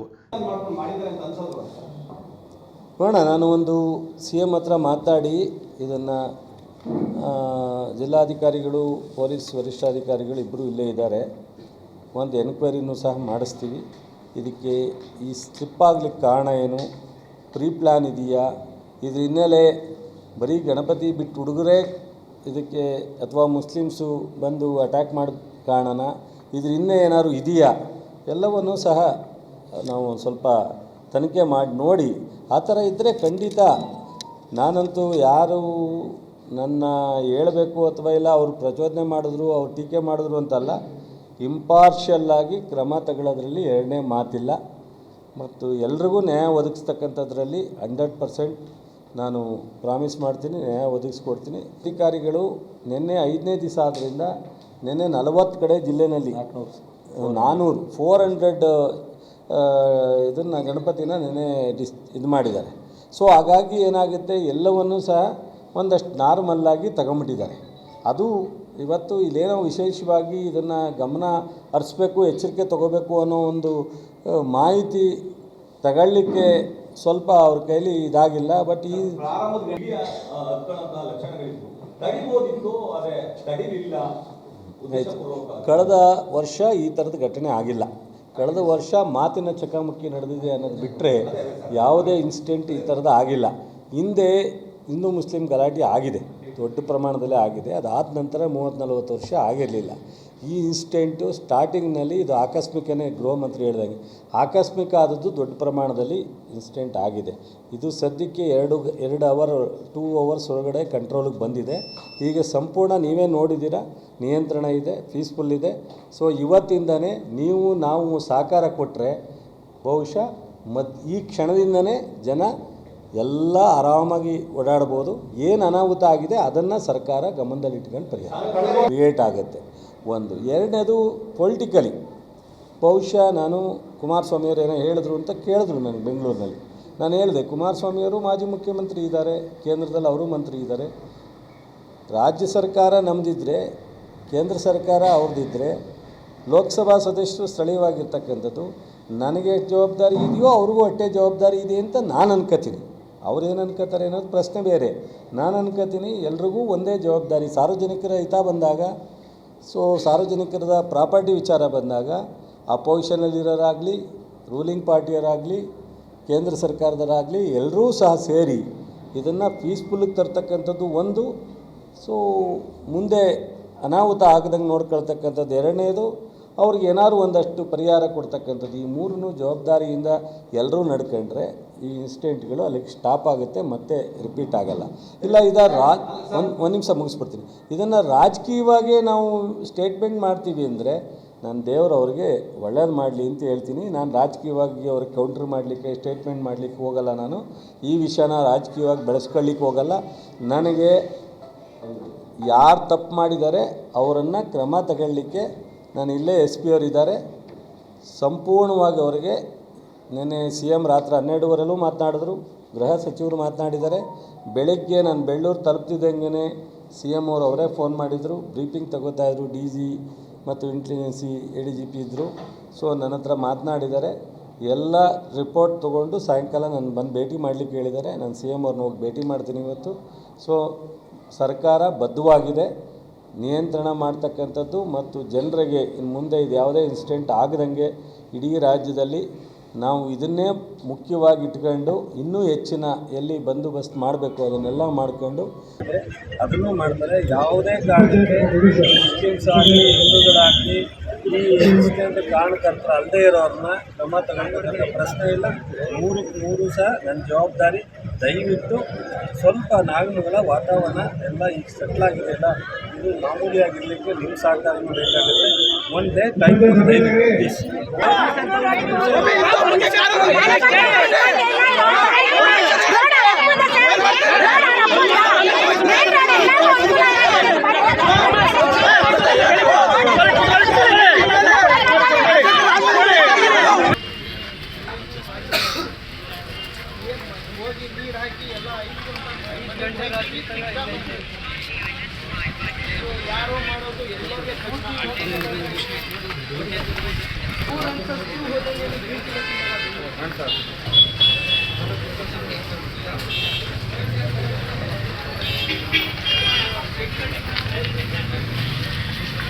ಸಚಿವರ ಜೊತೆಯಲ್ಲಿ ಜಿಲ್ಲಾಧಿಕಾರಿಗಳಾದ ಡಾಕ್ಟರ್ ಕುಮಾರ, ಜಿಲ್ಲಾ ಪೊಲೀಸ್ ವರಿಷ್ಠಾಧಿಕಾರಿಗಳಾದ ಮಲ್ಲಿಕಾರ್ಜುನ ಬಾಲದಂಡೆ ಸೇರಿದಂತೆ ಹಿರಿಯ ಅಧಿಕಾರಿಗಳು ಹಾಜರಿದ್ದರು. ಜೀವನದಲ್ಲಿ ಎಂತಹ ಕಠಿಣ ಪರಿಸ್ಥಿತಿ ಎದುರಾದರೂ ಕೂಡ ಪ್ರತಿಯೊಬ್ಬರು ಆತ್ಮಸ್ಥೈರ್ಯದಿಂದ ತಮ್ಮ ಜೀವನವನ್ನು ರೂಪಿಸಿಕೊಂಡು ಸಮಸ್ಯೆಯನ್ನು ಎದುರಿಸಬೇಕು, ಯಾವುದೇ ಕಾರಣಕ್ಕೂ ಆತ್ಮಹತ್ಯೆ ಮಾಡಿಕೊಳ್ಳಬಾರದು ಅಂತ ಮಂಡ್ಯ ವಿಧಾನಸಭಾ ಕ್ಷೇತ್ರದ ಶಾಸಕರಾದ ರವಿಕುಮಾರ್ ಗೌಡ ಗಣಿಗ ತಿಳಿಸಿದ್ದಾರೆ. ವಿಶ್ವ ಆತ್ಮಹತ್ಯೆ ತಡೆ ದಿನಾಚರಣೆ ಇವತ್ತು. ಸೂಸೈಡ್ ಅಟೆಂಪ್ಟ್ ಮಾಡ್ತಾರಲ್ಲ, ಅದಕ್ಕೊಂದು ದಿನಾಚರಣೆ ನೋಡಿ ನಮ್ಮ ಮನವರ. ಬೇರೆ ಬೇರೆ ಕಾರಣಕ್ಕೆ ಆತ್ಮಹತ್ಯೆಗಳು ನಿಮ್ಗೆ ಗೊತ್ತಾಗ್ತಿದೆಯಲ್ಲ. SSLC ಫೇಲ್ ಆದರೆ ಆತ್ಮಹತ್ಯೆ, ಸಾಲದ ಬಾಧೆ ಬಂದರೆ ಆತ್ಮಹತ್ಯೆ, ಗಂಡನಿಂದ ಶೋಷಣೆ ಆದರೆ ಆತ್ಮಹತ್ಯೆ, ಹೆಂಡತಿಯಿಂದ ಆತ್ಮಹತ್ಯೆ, ಇದೊಂದು ಇದಾಗ್ಬಿಟ್ಟಿರೋದ್ರಿಂದ ಸರ್ಕಾರ ಇದೊಂದು ಕಾರ್ಯಕ್ರಮ ಹಮ್ಮಿಕೊಂಡು ಬರ್ತಿದೆ. ಆತ್ಮಹತ್ಯೆನೇ ಪರಿಹಾರ ಅಲ್ಲ, ಪರಿಸ್ಥಿತಿ ಎಂಥವ್ರಿಗೂ ಬರ್ತದೆ, ಅದನ್ನು ನೀವು ಆತ್ಮಸ್ಥಿತಿಯಿಂದ ಎದುರಿಸಬೇಕು ಅನ್ನುವಂಥ ಒಂದು ವಿಚಾರ ಇಟ್ಕೊಂಡು ಇವತ್ತು ಒಂದು ಕಾರ್ಯಕ್ರಮ ಅಷ್ಟು ಚೆನ್ನಾಗಾಗಿದೆ. ಮತ್ತು ಅದರ ಒಂದು ಪೋಸ್ಟರ್ನು ಕೂಡ ಜಿಲ್ಲಾ SP ಅವರು ಬಿಡುಗಡೆ ಮಾಡಿದ್ದಾರೆ. ಅಲ್ಲಿನ ಅಧಿಕಾರಿ DHO ಇಲಾಖೆಯಲ್ಲಿ ಕೆಲಸ ಮಾಡುವಂಥ ಸೋಮಶೇಖರ್ ಸೇರಿದಂತೆ ಬೇರೆ ಬೇರೆ ಅಧಿಕಾರಿಗಳು ಕೂಡ ಇದರಲ್ಲಿ ಭಾಗಿಯಾಗಿದ್ದಾರೆ. ಮಂಡ್ಯ ನಗರದ ಸಂಜೆ ವೃತ್ತದಲ್ಲಿ ನಡೆದ ವಿಶ್ವ ಆತ್ಮಹತ್ಯೆ ತಡೆ ಸಪ್ತಾಹ ಪ್ರಯುಕ್ತ ಜಿಲ್ಲಾ ಮಟ್ಟದ ಜನಜಾಗೃತಿ ಕಾರ್ಯಕ್ರಮಕ್ಕೆ ಚಾಲನೆ ನೀಡಿ ಮಾತನಾಡಿದ ಶಾಸಕರಾದ ರವಿಕುಮಾರ್ ಗೌಡಗನಿಗೆ ಅವರು ಇತ್ತೀಚಿನ ದಿನಗಳಲ್ಲಿ ಯುವಜನತೆ ಹಾಗೂ ಜಿಲ್ಲೆಯ ರೈತರು ನಾನಾ ಕಾರಣಗಳಿಂದ ಆತ್ಮಹತ್ಯೆಗೆ ಶರಣಾಗುತ್ತಿದ್ದು ಅದನ್ನು ತಡೆಗಟ್ಟಲು ಮಂಡ್ಯ ಆರೋಗ್ಯ ಇಲಾಖೆ ಮತ್ತು ವೈದ್ಯಕೀಯ ಶಿಕ್ಷಣ ಇಲಾಖೆಯ ವತಿಯಿಂದ ಮಾನವ ಸರಪಳಿಯನ್ನು ನಿರ್ಮಿಸಿ ಸಾರ್ವಜನಿಕರಿಗೆ ಜಿಲ್ಲಾ ಮಟ್ಟದಲ್ಲಿ ಜಾಗೃತಿ ಮೂಡಿಸಲಾಗುತ್ತಿದೆ ಅಂತ ಹೇಳಿದರು. ಇವತ್ತು ವಿಶ್ವ ಆತ್ಮಹತ್ಯೆ ತಡೆಗಟ್ಟುವ ದಿನಾಚರಣೆ. ವಿಶ್ವದಲ್ಲಿ ನಾನಾ ಕಾರಣಗಳಿಗೆ ಅದರಲ್ಲೂ ಯುವ ಜನತೆ ಆತ್ಮಹತ್ಯೆಗಳನ್ನು ಮಾಡ್ಕೊಳ್ತಾರೆ. ಅದನ್ನು ತಡೆಗಟ್ಟಬೇಕು ಅಂತೇಳಿ ವಿಶ್ವಸಂಸ್ಥೆ ಮತ್ತು ಆರೋಗ್ಯ ಇಲಾಖೆಗಳು ನಾನಾ ವಿಧದಲ್ಲಿ ಅವೇರ್ನೆಸ್ಗಳನ್ನು ತರ್ತಾರೆ. ಇವತ್ತು ಮಂಡ್ಯ ಆರೋಗ್ಯ ಇಲಾಖೆ ಮತ್ತು ವೈದ್ಯಕೀಯ ಶಿಕ್ಷಣ ಇಲಾಖೆ ವತಿಯಿಂದ ಮಾನವ ಸರಪಳಿಯನ್ನು ನಿರ್ಮಿಸಿ ಮಂಡ್ಯದಲ್ಲೂ ಕೂಡ ಆತ್ಮಹತ್ಯೆಗೆ ಒಳಗಾಗಬಾರ್ದು. ಇವತ್ತು ರೈತರ ಆತ್ಮಹತ್ಯೆಗಳು ಹೆಚ್ಚಾಗ್ತದೆ, ಯುವಕರ ಆತ್ಮಹತ್ಯೆಗಳು ಹೆಚ್ಚಾಗ್ತದೆ, ಎಕ್ಸಾಮಲ್ಲಿ ಫೇಲ್ ಆದರು ಅಂತ ಆತ್ಮಹತ್ಯೆಗಳು ಮಾಡ್ಕೊಳ್ತಾ ಇದ್ದಾರೆ. ನಾನಾ ಕಾರಣಗಳು ಬದುಕಿ ಜಯಿಸಬೇಕು. ಜೀವನ ಅನ್ನೋದು ಮನುಷ್ಯನಿಗೆ ಒಂದೇ ಸರಿ ಬರೋದು. ಅದನ್ನು ಆತ್ಮಹತ್ಯೆ ಮಾಡಿಕೊಂಡ್ರೆ ಏನೂ ಸಾಧನೆ ಮಾಡೋಕ್ಕಾಗಲ್ಲ. ಜಿಲ್ಲಾ ಮಾನಸಿಕ ಆರೋಗ್ಯ ಕಾರ್ಯಕ್ರಮಾಧಿಕಾರಿ ಡಾಕ್ಟರ್ ಸೋಮಶೇಖರ್ ಮಾತನಾಡಿ, ಪ್ರಪಂಚದಲ್ಲಿ ಪ್ರತಿ ವರ್ಷ ಸುಮಾರು 7 ಲಕ್ಷಕ್ಕೂ ಹೆಚ್ಚು ಜನರು ಆತ್ಮಹತ್ಯೆಗೆ ಒಳಗಾಗುತ್ತಿದ್ದು ಇದು ಆತಂಕದ ಸಂಗತಿ ಅಂತ ತಿಳಿಸಿದರು. ಅದೇ ರೀತಿ ನಮ್ಮ ಭಾರತ ದೇಶದಲ್ಲಿ 1,71,2022ರಲ್ಲಿ ವರದಿಯಾಗಿದೆ. ಕರ್ನಾಟಕದಲ್ಲಿ ಒಂದು 13,000 ಆತ್ಮಹತ್ಯೆಗಳು ಪ್ರತಿ ವರ್ಷ ಆಗ್ತಾಯಿದೆ. ಮಂಡ್ಯ ಜಿಲ್ಲೆಗೆ ಬಂದರೆ ಸುಮಾರು 1,500 ಆತ್ಮಹತ್ಯೆಯನ್ನು ಮಾಡ್ಕೊಳ್ಳುವಂಥವ್ರು ಆಗ್ತಾಯಿದ್ದಾರೆ. ಈಗ ಎಕ್ಸಾಕ್ಟ್ ಡೇಟಾ ಎಷ್ಟು ಜನ ಆಗ್ತಾಯಿದ್ದಾರೆ ಅನ್ನೋದು ಗೊತ್ತಿಲ್ಲ. ಸೊ ಹಾಗಾಗಿ ಈ ಆತ್ಮಹತ್ಯೆಗೆ ಅತಿ ಹೆಚ್ಚು ಒಳಪಡ್ತಾ ಇರೋವಂಥವರು 15ರಿಂದ 24 ವರ್ಷದ ಯುವಜನರು. ಸೊ ಅವರಲ್ಲಿ ಒತ್ತಡವನ್ನು ನಿಭಾಯಿಸುವಂಥ ಶಕ್ತಿ ಕಡಿಮೆ ಇರುವಂಥದ್ದು, ಜೊತೆಗೆ ಪರೀಕ್ಷೆಗಳಲ್ಲಿ ಅನುತ್ತೀರ್ಣ ಆದಾಗ ಅಥವಾ ಪ್ರೇಮ ಪ್ರಕರಣಗಳಲ್ಲಿ ಅವರಿಗೆ ಒಂದು ಫೇಲ್ಯೂರ್ ಆದಾಗ ಆತ್ಮಹತ್ಯೆಯನ್ನು ಮಾಡಿಕೊಳ್ಳದೇ ಇರೋದ್ರ ಬಗ್ಗೆ ಒಂದು ಅರಿವು ಮೂಡಿಸುವಂಥ ಕಾರ್ಯಕ್ರಮವನ್ನು ನಾವು ಜಿಲ್ಲಾದ್ಯಂತ ಹಮ್ಮಿಕೊಂಡಿದ್ವಿ. ಇದಕ್ಕೆ ಎಲ್ಲ ಜನತೆಯೂ ಕೂಡ ಸಹಕರಿಸಬೇಕು ಅಂತ ನಾನು. ಕಾರ್ಯಕ್ರಮದಲ್ಲಿ ಜಿಲ್ಲಾ ಏಡ್ಸ್ ನಿಯಂತ್ರಣಾಧಿಕಾರಿ ಡಾಕ್ಟರ್ ಎಂ.ಎನ್. ಆಶಾಲತಾ, ತಾಲೂಕು ಆರೋಗ್ಯಾಧಿಕಾರಿ ಡಾಕ್ಟರ್ ಜವರೇಗೌಡ, ಡಾಕ್ಟರ್ ಅಶ್ವಥ್ ನಾರಾಯಣ ಸೇರಿದಂತೆ ಇನ್ನಿತರರಿದ್ದರು. ನಂತರ ನಡೆದ ಸಮಾರಂಭದಲ್ಲಿ ಜಿಲ್ಲಾ ಪೊಲೀಸ್ ವರಿಷ್ಠಾಧಿಕಾರಿಗಳಾದ ಮಲ್ಲಿಕಾರ್ಜುನ್ ಬಾಲದಂಡರವರು ಕಾರ್ಯಕ್ರಮದ ಪೋಸ್ಟರನ್ನು ಬಿಡುಗಡೆ ಮಾಡಿದರು. ಈ ಸಂದರ್ಭದಲ್ಲಿ ವಿವಿಧ ಇಲಾಖೆ ಅಧಿಕಾರಿಗಳು ಪಾಲ್ಗೊಂಡಿದ್ದರು. ಮಳವಳ್ಳಿ ಸಮೀಪದ ಗಗನಚುಕ್ಕಿ ಬಳಿ ಸೆಪ್ಟೆಂಬರ್ 14 ಮತ್ತು 15ರಂದು 2 ದಿನಗಳ ಕಾಲ ಅದ್ದೂರಿ ಹಾಗೂ ವೈಭವಿತವಾಗಿ ಗಗನಚುಕ್ಕಿ ಜಲಪಾತೋತ್ಸವವನ್ನು ಹಮ್ಮಿಕೊಂಡಿದ್ದು ಕಾರ್ಯಕ್ರಮದ ಅಂತಿಮ ಸಿದ್ಧತೆಗಳು ಪೂರ್ಣಗೊಂಡಿದ್ದಾವೆ. ಶಾಸಕರಾದ PM ನರೇಂದ್ರ ಸ್ವಾಮಿ ಅವರು ಅಂತಿಮ ಹಂತದ ಸಿದ್ಧತೆಗಳನ್ನು ಪರಿಶೀಲಿಸಿ ಮಾತನಾಡಿದ್ದಾರೆ. ಉತ್ಸವಕ್ಕೆ ಹೆಚ್ಚಿನ ಸಂಖ್ಯೆಯಲ್ಲಿ ಜನರು ಬರಬೇಕು ಅಂತ ಅವರು ಕೋರಿಕೊಂಡಿದ್ದಾರೆ. ಬಹಳ ವಿಶೇಷವಾದಂಥ ಕಾರ್ಯಕ್ರಮ. ನಾನು ಹಿಂದೆ ಹೇಳಿದ್ದೀನಿ, ಮತ್ತೆ ಹೇಳ್ತಾ ಇರ್ತೀನಿ. ನೋಡಿ, ಇದು ಮಂಡ್ಯ ಜಿಲ್ಲೆಗೆ ನಮಗೆ ಸಿಕ್ಕಿರ್ತಕ್ಕಂಥ ಒಂದು ಹೆಮ್ಮೆ, ಪ್ರೌಢಿಮೆ. ಇದು ಗೊತ್ತಾಯ್ತಲ್ಲ. ಯಾವ್ಯಾವುದಕ್ಕೂ ಹೋಗ್ತೀರಿ, ಮಡಿಕೇರಿ, ಕೊಡಗು ಅಂತ ಹುಡ್ಕೊಂಡು ಹೋಗ್ತೀವಿ, ನಮ್ಮನ್ನು ಸೇರಿದಂಗೆ ಆಯಿತಾ. ನಮ್ಮ ಪಕ್ಕದಲ್ಲೇ ಇರುವ ಗಗನಚುಕ್ಕಿಯನ್ನು ಎಷ್ಟು ಜನ ನೋಡಿದ್ದೀರಿ?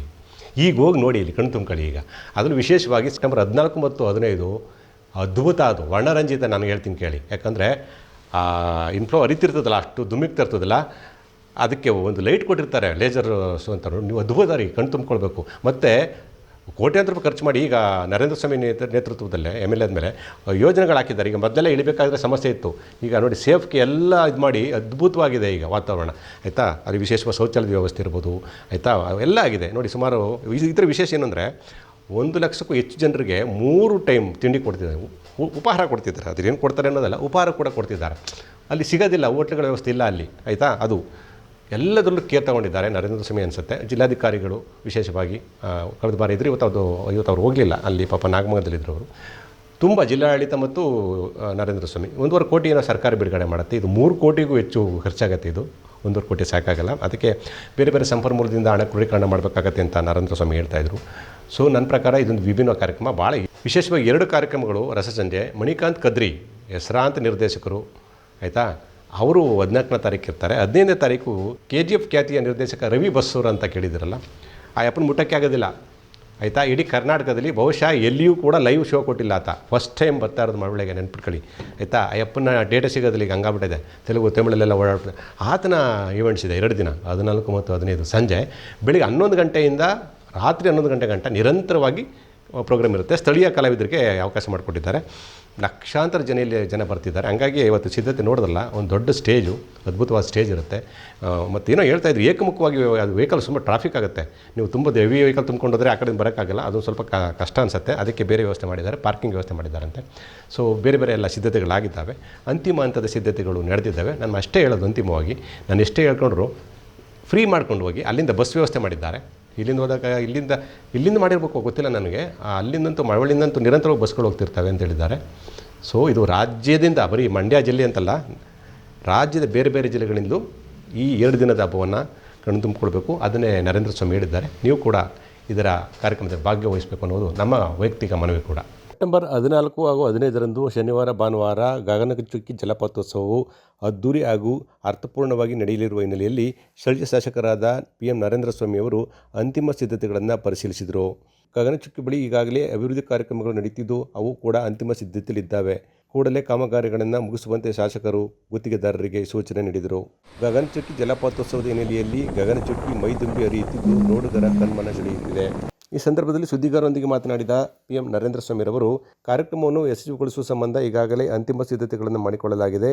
KSRTC ಬಸ್ ವ್ಯವಸ್ಥೆಯನ್ನು ಕೂಡ ಕಲ್ಪಿಸಲಾಗಿದೆ. ಜನಜಂಗುಳಿ ಎಷ್ಟೇ ಬಂದರೂ ಕೂಡ ಅದನ್ನು ನಿರ್ವಹಿಸುತ್ತೇವೆ ಅಂತ ಹೇಳಿದರು. ನಗರದ ಪ್ರಮುಖ ಬೀದಿಗಳಿಗೆ ವಿದ್ಯುತ್ ದೀಪಾಲಂಕಾರ ಮಾಡಲಾಗಿದೆ ಮತ್ತು 24 ಗಂಟೆಗಳ ಕಾಲ ಜನರೇಟರ್ ವ್ಯವಸ್ಥೆಯನ್ನು ಕೂಡ ಕಲ್ಪಿಸಲಾಗಿದೆ ಅಂತ ಹೇಳಿದರು.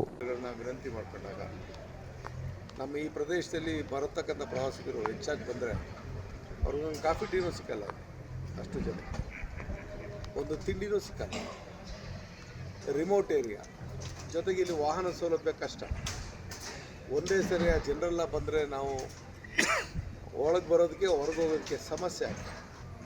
ಅದಕ್ಕೋಸ್ಕರ ಒನ್ ವೇ ಟ್ರಾಫಿಕ್ನ ಮಾಡಿ ಎಲ್ಲ ಒಂದು ರಸ್ತೆಗಳನ್ನು ಕೂಡ ಒಂದು ಸುಸ್ಥಿತಿಗಿಟ್ಟು KSRTC ಸರ್ಕ್ಯುಲರ್ ಬಸ್ಸನ್ನು ಮಾಡಿ ನಾವು ರೊಟ್ಟಿಕಟ್ಟೆ ಹತ್ರದಿಂದಲೇ ಜನರನ್ನ ಬಸ್ಸಲ್ಲಿ ಕರ್ಕೊಂಬರ್ತಕ್ಕಂಥದ್ದು. ಅವರ ವಾಹನಗಳನ್ನ ಅಲ್ಲೇ ಪಾರ್ಕಿಂಗ್ ವ್ಯವಸ್ಥೆಗೆಲ್ಲ ಅಚ್ಚುಕಟ್ಟಾಗಿ ಮಾಡಿದ್ವಿ. ನೀವು ಬೇಕಾದ್ರೆ ಹೋಗ್ತಾ ನೋಡ್ಕೊಂಡು ಹೋಗ್ಬೋದು. ಸೊ ಆ ಕಾರಣಕ್ಕೋಸ್ಕರ ಜನಜಂಗುಳಿ ಎಷ್ಟೇ ಬಂದರೂ ಕೂಡ ಅವ್ನ ಟ್ರಾಫಿಕ್ ಸಮಸ್ಯೆ ಆಗದೇ ಇರೋಂಥ ರೀತಿಯಲ್ಲಿ ನಾವು ಕ್ರಮ ದಾರಿ ಉದ್ದಕ್ಕೂ ಲೈಟಿಂಗ್ ವ್ಯವಸ್ಥೆ ಮತ್ತು ವಾಹನಗಳು ಎಲ್ಲಿ ಸರ್ಕ್ಯುಲರ್ ರೂಟಲ್ಲಿ ಹೋಗ್ತೋ ಅಲ್ಲೆಲ್ಲಕ್ಕೂ ಬೆಳಕಿನ ವ್ಯವಸ್ಥೆನ ಅಚ್ಚುಕಟ್ಟಾಗಿ ಯಾವುದೇ ರೀತಿಯಲ್ಲೂ ತೊಂದರೆ ಆಗದಂಥ ರೀತಿಯಲ್ಲಿ ಅದಕ್ಕೂ ಜನರೇಟರ್ನ ವ್ಯವಸ್ಥೆ ಮಾಡಿದೆ. ಯಾಕೆಂದರೆ ಕಾಡು ಪ್ರದೇಶ ಆಗಿರೋದ್ರಿಂದ ಇಲ್ಲಿ ರಾತ್ರಿ ಹೊತ್ತು ಕಾರ್ಯಕ್ರಮ ನಡೀತಾ ಇರೋದ್ರಿಂದ ಯಾವುದೇ ಒಂದು ಸಣ್ಣ ಪುಟ್ಟ ವ್ಯತ್ಯಾಸಕ್ಕೆ ಅವಕಾಶ ಇಲ್ಲದಿರೋಂಥ ರೀತಿಯಲ್ಲಿ ದಾರಿ ಮಾರ್ಗದ ಪೂರ್ತಿ ಲೈಟಿಂಗ್ ವ್ಯವಸ್ಥೆನ ಕಲ್ಪಿಸಿದ್ವಿ. ಇಷ್ಟು ಬಾರಿ ಅದನ್ನು ಮಾಡ್ತಿರ್ಲಿಲ್ಲ, ಈ ಬಾರಿ ಅದನ್ನು ಅಚ್ಚುಕಟ್ಟಾಗಿ ಮಾಡ್ತಕ್ಕಂಥ ಕೆಲಸ ಮಾಡಿದ್ವಿ. ಇಲ್ಲಿ ರೊಟ್ಟಿಕಟ್ಟೆಯಿಂದ ಇಲ್ಲಿ ತನಕ, ರೊಟ್ಟಿಕಟ್ಟೆಯಿಂದ ಸರ್ಕ್ಯುಲರ್ ರೂಟ್ ಇಲ್ಲಿ ಈ ಮಠದಿಂದ ಹಂಗೆ ಹೋಗೋದು ಬಸ್ಸು, ಇಲ್ಲಿಗೆ ಬರಲ್ಲ ಬಸ್. ಇಲ್ಲಿಗೆ VVIP ವೆಹಿಕಲ್ ಬಿಟ್ಟರೆ ಇನ್ಯಾವ ವೆಹಿಕಲ್ನೂ ನೋಡಲ್ಲ. ಎಲ್ಲರೂ ಆ ಮಠದ ಹತ್ರ ಇಳಿದು ಅಲ್ಲಿಂದ ಇಲ್ಲಿಗೆ ಬರಬೇಕು. ಏನು ಕೇವಲ ಒಂದು 500 ಮೀಟ್ರ್ ದೂರ ಅಷ್ಟೇ ನಡೆಯುತ್ತದೆ. ಜಲಪಾತ ವೀಕ್ಷಣೆ ಮಾಡೋದು, ಕಾರ್ಯಕ್ರಮ ವೀಕ್ಷಣೆ ಮಾಡೋಕ್ಕೆ ಮುಕ್ತವಾದ ಅವಕಾಶ ಕೊಡ್ತೀವಿ. ಇಡೀ ಮಳವಳ್ಳಿ ತಾಲೂಕಿನಿಂದ KSRTC ಅವ್ರಿಗೆ ವಿನಂತಿ ಮಾಡಿದ್ದೀನಿ, ಸ್ಪೆಷಲ್ ರೂಟ್ಗಳನ್ನ ಹಾಕಿ ನಮ್ಮ ತಾಲೂಕಿನ ಜನತೆ ಬರೋದಕ್ಕೆ ಅವಕಾಶ ಮಾಡಿಕೊಡಿ. ಅವರು ಹೆಣ್ಮಕ್ಳಿಗೆ ಹೇಗಿದ್ರು ಫ್ರೀ ಇದೆ, ಗಂಡು ಮಕ್ಕಳಿಗೆ ಟಿಕೆಟ್ ಕೊಟ್ಟು ಬರ್ತಾರೆ ಅನ್ನೋಂಥ ವಿಚಾರ ನಾವು ಇಲ್ಲಿ ಯಾವ ವ್ಯಕ್ತಿ ಪ್ರತಿಷ್ಠೆ ಮತ್ತು ವೈಭವಕ್ಕೆ ಅವಕಾಶ ಇಲ್ಲ. ಸಹಜವಾಗಿ ಒಂದು ಕ್ಷೇತ್ರದ ಶಾಸಕನಾದಾಗ ನಮ್ಮ ಬೆಂಬಲಿಗರು ನಮ್ಮನ್ನು ಕೆಲವೊಂದು ಫೆಕ್ಸ್ ಹಾಕೊಳ್ಳೋದು ಮತ್ತು ಅವರೇ ಆದಂಥ ಪ್ರಚಾರ ಕೊಟ್ಕೊಳ್ಳೋದು ಮಾಡ್ತಾರೆ. ಅದನ್ನು ನಾವು ತಡೆಯೋಕ್ಕಾಗಲ್ಲ, ಯಾರು ಇದು ಮಾಡಲ್ಲ. ಆದರೆ ಇದು ಕರ್ನಾಟಕ ಸರ್ಕಾರದ ಪ್ರಾಯೋಜಕತ್ವದಲ್ಲಿ ನಡೀತಾ ಇರ್ತಕ್ಕಂಥ ಕಾರ್ಯಕ್ರಮ. ಈ ಎಲ್ಲ ವಿಚಾರಗಳು ಮಳವಳ್ಳಿ ತಾಲೂಕಿನ ಪ್ರವಾಸಿ ತಾಣವನ್ನು ವ್ಯವಸ್ಥಿತವಾದಂಥ ರೀತಿಯಲ್ಲಿ ಅಭಿವೃದ್ಧಿಯತ್ತ ಮತ್ತು ಈ ಭಾಗದ ಯುವಕರಿಗೆ ನಿರುದ್ಯೋಗ ಸಮಸ್ಯೆಯನ್ನು ಸಾಧ್ಯವಾದಷ್ಟು ಮಟ್ಟಿಗೆ ನಿವಾರಣೆ ಮಾಡತಕ್ಕಂಥ ಪ್ರಾಮಾಣಿಕ ಪ್ರಯತ್ನಕ್ಕೆ ಈ ಉತ್ಸವವನ್ನು ನಾನು ಉಪಯೋಗಿಸ್ತೇನೆ. ನಾವು ಹೆಚ್ಚಿನ ಜನರನ್ನು ಆಕರ್ಷಣೆ ಮಾಡಿದಾಗ ಎಲ್ಲೋ ಒಂದು ಕಡೆ ಚರ್ಚೆ ಆಗಿ ಯಾರಾದರೂ ಇದಕ್ಕೆ ಬಂಡವಾಳ ಹೂಡ್ತೀನಿ, ನಾವು ಈ ರೀತಿಯ ಒಂದು ಕಾರ್ಯಕ್ರಮವನ್ನು ಇಲ್ಲಿ ಮಾಡ್ತೀವಿ ಅನ್ನೋಂಥದ್ದು ಅಥವಾ ಅಭಿವೃದ್ಧಿ ಮಾಡಲಿಕ್ಕೆ ನಮಗೆ ಅವಕಾಶ ಕೊಡಿ ಅಂತ ಬೇಡಿಕೆ ಬಂದರೆ ಅದಕ್ಕೆ ಓಪನ್ ಆಪ್ಷನ್ ಸರ್ಕಾರ ಇಟ್ಕೊಳ್ಳೋ ರೀತಿಯಲ್ಲಿ ನಾನು ಈ ಉತ್ಸವದ ಮುಖಾಂತರ ಕರೆಯನ್ನು ಕೊಡ್ತಕ್ಕಂಥ ಕೆಲಸ ಇದನ್ನು ಪ್ರಚಾರ ಈಗ ಪ್ರವಾಸಿ ತಾಣದ ಅಭಿವೃದ್ಧಿಗೆ ಹಲವಾರು ಯೋಜನೆಗಳನ್ನು ಹಮ್ಮಿಕೊಂಡಿದ್ದು ಹಂತ ಹಂತವಾಗಿ ಕಾರ್ಯಕ್ರಮಗಳನ್ನು ರೂಪಿಸುವುದಾಗಿ ಅವರು ತಿಳಿಸಿದರು.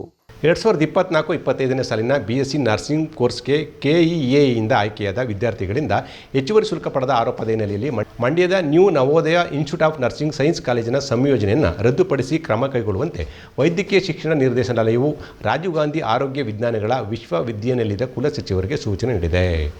ಇದೊಂದು ವಿಶೇಷವಾದಂಥ ವರದಿ ಇದು, ಆಯಿತಾ. ಯಾವುದೇ ಸಂಸ್ಥೆಗಳಿಗೆ, ವಿಶೇಷವಾಗಿ ನರ್ಸಿಂಗ್ ಕಾಲೇಜುಗಳಿಗೆ ನಿಮ್ಗೆ ಗೊತ್ತಲ್ಲ, ಒಂದು ಸರ್ಕಾರ ಒಂದು ದರ ಫಿಕ್ಸ್ ಮಾಡಿರುತ್ತೆ. ಆ ದರಕ್ಕೆ ಪೂರಕವಾಗಿಯೇ ಶುಲ್ಕ ತೆಗೆದುಕೊಳ್ಬೇಕಾಗತ್ತೆ. ಈ ಕೇಸಲ್ಲಿ ಆಯ್ತಲ್ಲ, ಒಟ್ಟು ಎರಡು ರಾಜ್ಯದಲ್ಲಿ 2 ಈ ಥರದ ಕಾಲೇಜುಗಳನ್ನು ರದ್ದು ಮಾಡಿದ್ದಾರೆ. ನಾನು ಒಂದು ಮಾತ್ರ ತಗೋತಾ ಇದ್ದೀನಿ. ಮಂಡ್ಯದ ಗುತ್ತಲ ಹತ್ರ ಇರುವಂಥ ಮಂಡ್ಯದ ನ್ಯೂ ನವೋದಯ ಕಾಲೇಜ್. ಇದು ಬಹುಶಃ ಕಾಂಗ್ರೆಸ್ ಪಕ್ಷದ ಮುಖ್ಯಸ್ಥರು, ಪ್ರಭಾವಿ ವ್ಯಕ್ತಿ ಡಾಕ್ಟರ್ ಕೃಷ್ಣ ಅವ್ರಿಗೆ ಸೇರಿದ್ದಿದ್ದು. ಅವ್ರ ಮುಖ್ಯಸ್ಥರು ಅದರದ್ದು, ಆಯ್ತಲ್ಲ. ಸೊ ಹೆಚ್ಚುವರಿ ಶುಲ್ಕ ತೆಗೆದುಕೊಂಡಿದ್ರು. ಒಂದು ವಾರದಿಂದ ಯಾವುದೋ ಒಂದು ನನಗೊಂದು ಫೋನ್ ಬಂತು, ಅದೇನೋ ಗಲಾಟೆ ಆಗ್ತಿದೆ ಸರ್ ಬನ್ನಿ ಅಂತ. ಯಾವುದೋ ಒಂದು ಹುಡುಗಿ ಹತ್ರ ಹೆಚ್ಚುವರಿಯಾಗಿ ಫೀಸ್ ತೆಗೆದುಕೊಂಡ್ರು ಅಂತ ಒಂದಷ್ಟು ಜನ ಲೀಡ್ರೆಲ್ಲ ಹೋಗಿ ಸೇರ್ಕೊಂಡಿದ್ರಲ್ಲಿ. ಅದೇನಾಯಿತು ಅಂತ ಫಾಲೋಅಪ್ ಗೊತ್ತಿಲ್ಲ, ಬಹುಶಃ ಮಾತನಾಡಿದ್ರು ಅನಿಸುತ್ತೆ. ಈ ವಿಷಯನ ಯಾರೋ ದೂರು ಕೊಟ್ಟಿದ್ದರು. ದೂರಿನ ಅನುಸಾರವಾಗಿ ಈ ಆದೇಶ ಆಗಿದೆ. ವೈದ್ಯಕೀಯ ಶಿಕ್ಷಣ ನಿರ್ದೇಶನಾಲಯ ರಾಜೀವ್ ಗಾಂಧಿ ಆರೋಗ್ಯ ವಿಜ್ಞಾನಗಳ ವಿಶ್ವವಿದ್ಯಾಲಯ ಕುಲಸಚಿವರು ಅವರು ಆದೇಶ ಮಾಡಿದ್ದಾರೆ. ಸೊ ಈ ಏನಿದೆ ಈ ಸಂಯೋಜನೆ ಅಂತ ಕರೀತಾರೆ, ಲೈಸೆನ್ಸ್ ಅಂತ ಇರ್ತದೆ, ಅದನ್ನು ರದ್ದು ಮಾಡಿ ಅಂತೇನೋ ಹೇಳಿದ್ದಾರೆ. ಹಂಗಾಗಿ ಅದು ಈ ಆದೇಶ ಹೊರಬಿದ್ದಿದೆ. ಮುಂದಿನ ಆದೇಶ ಏನಾಗುತ್ತೆ ಅನ್ನೋದನ್ನು ಕಾದು ನೋಡಬೇಕಾಗಿದೆ. ಮಂಡ್ಯದ new Navodaya institute of nursing science ಕಾಲೇಜಿಗೆ ಸರ್ಕಾರ ನಿಗದಿಪಡಿಸಿದ್ದಕ್ಕಿಂತ ಹೆಚ್ಚಿನ ಶುಲ್ಕಕ್ಕೆ ಬೇಡಿಕೆ ಇಟ್ಟಿರುವ ಆರೋಪಗಳು ಕೇಳಿಬಂದಿದ್ದಾವೆ. 2024-25ನೇ ಸಾಲಿಗೆ KEA ವತಿಯಿಂದ ಆಯ್ಕೆಯಾಗಿರುವ ಈ ಕಾಲೇಜಿಗೆ ದಾಖಲಾತಿಗೆ ಹೋದ ವಿದ್ಯಾರ್ಥಿಗಳಿಂದ ಸರ್ಕಾರ ನಿಗದಿಪಡಿಸಿರುವ ಶುಲ್ಕಕ್ಕಿಂತ ಅತಿ ಹೆಚ್ಚು ಶುಲ್ಕಕ್ಕೆ ಬೇಡಿಕೆ ಇಡಲಾಗಿತ್ತು. ಇದನ್ನು ಆಕ್ಷೇಪಿಸಿದ ವಿದ್ಯಾರ್ಥಿಗಳಿಗೆ ಪ್ರವೇಶ ನಿರಾಕರಿಸಲಾಗಿತ್ತು. ನೊಂದ ವಿದ್ಯಾರ್ಥಿಗಳು ವೈದ್ಯಕೀಯ ಶಿಕ್ಷಣ ನಿರ್ದೇಶನಾಲಯಕ್ಕೆ ದೂರು ಸಲ್ಲಿಸಿದರು.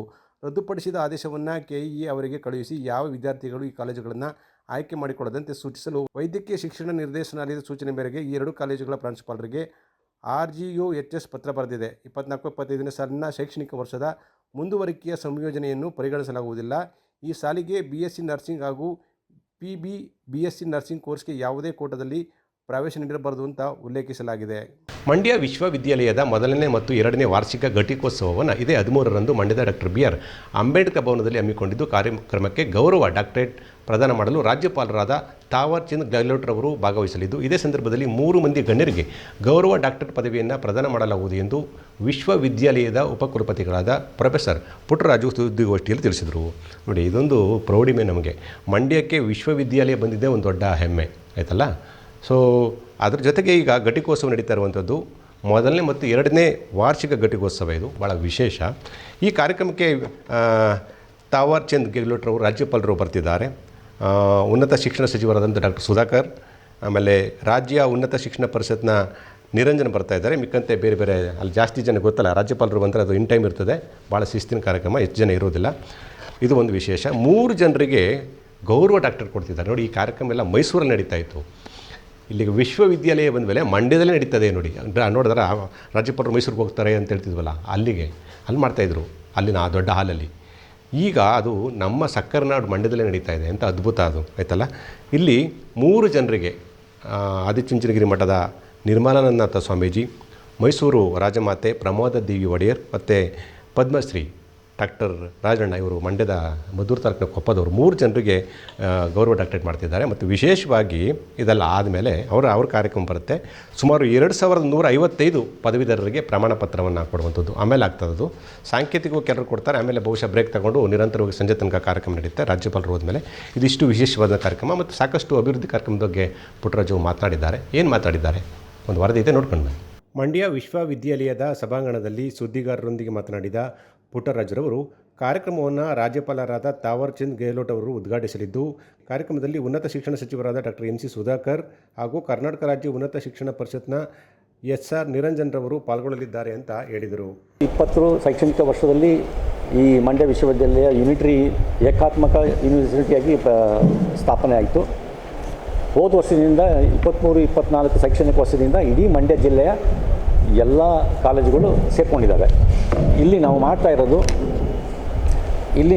ಇರೋದು ಘಟಿಕೋತ್ಸವ ಕೇವಲ ಯೂನಿಟರಿ ಯೂನಿವರ್ಸಿಟಿ ಆಗಿದ್ದಂಥ ಸಂದರ್ಭದಲ್ಲಿ ನಮ್ಮ ಕಾನ್ಸ್ಟಿಟ್ಯೂಂಟ್ ಕಾಲೇಜ್ ಅಂತ ಏನು ಪ್ರಾಂಶುಪಾಲರಿದ್ದಾರೆ ಅಲ್ಲಿ ಆ ಕಾಲೇಜಿಂದ ಪಾಸ್ ಆಗಿದ್ದಂಥವರು ನಮ್ಮ ಯೂನಿವರ್ಸಿಟಿ ತಕ್ಕಲಿದ್ದರು. 4,000 ಮಕ್ಕಳದ್ದು ಟೋಟಲ್ ಸ್ಟ್ರೆಂತ್ ಇದೆ ಇವತ್ತು ಕೂಡ.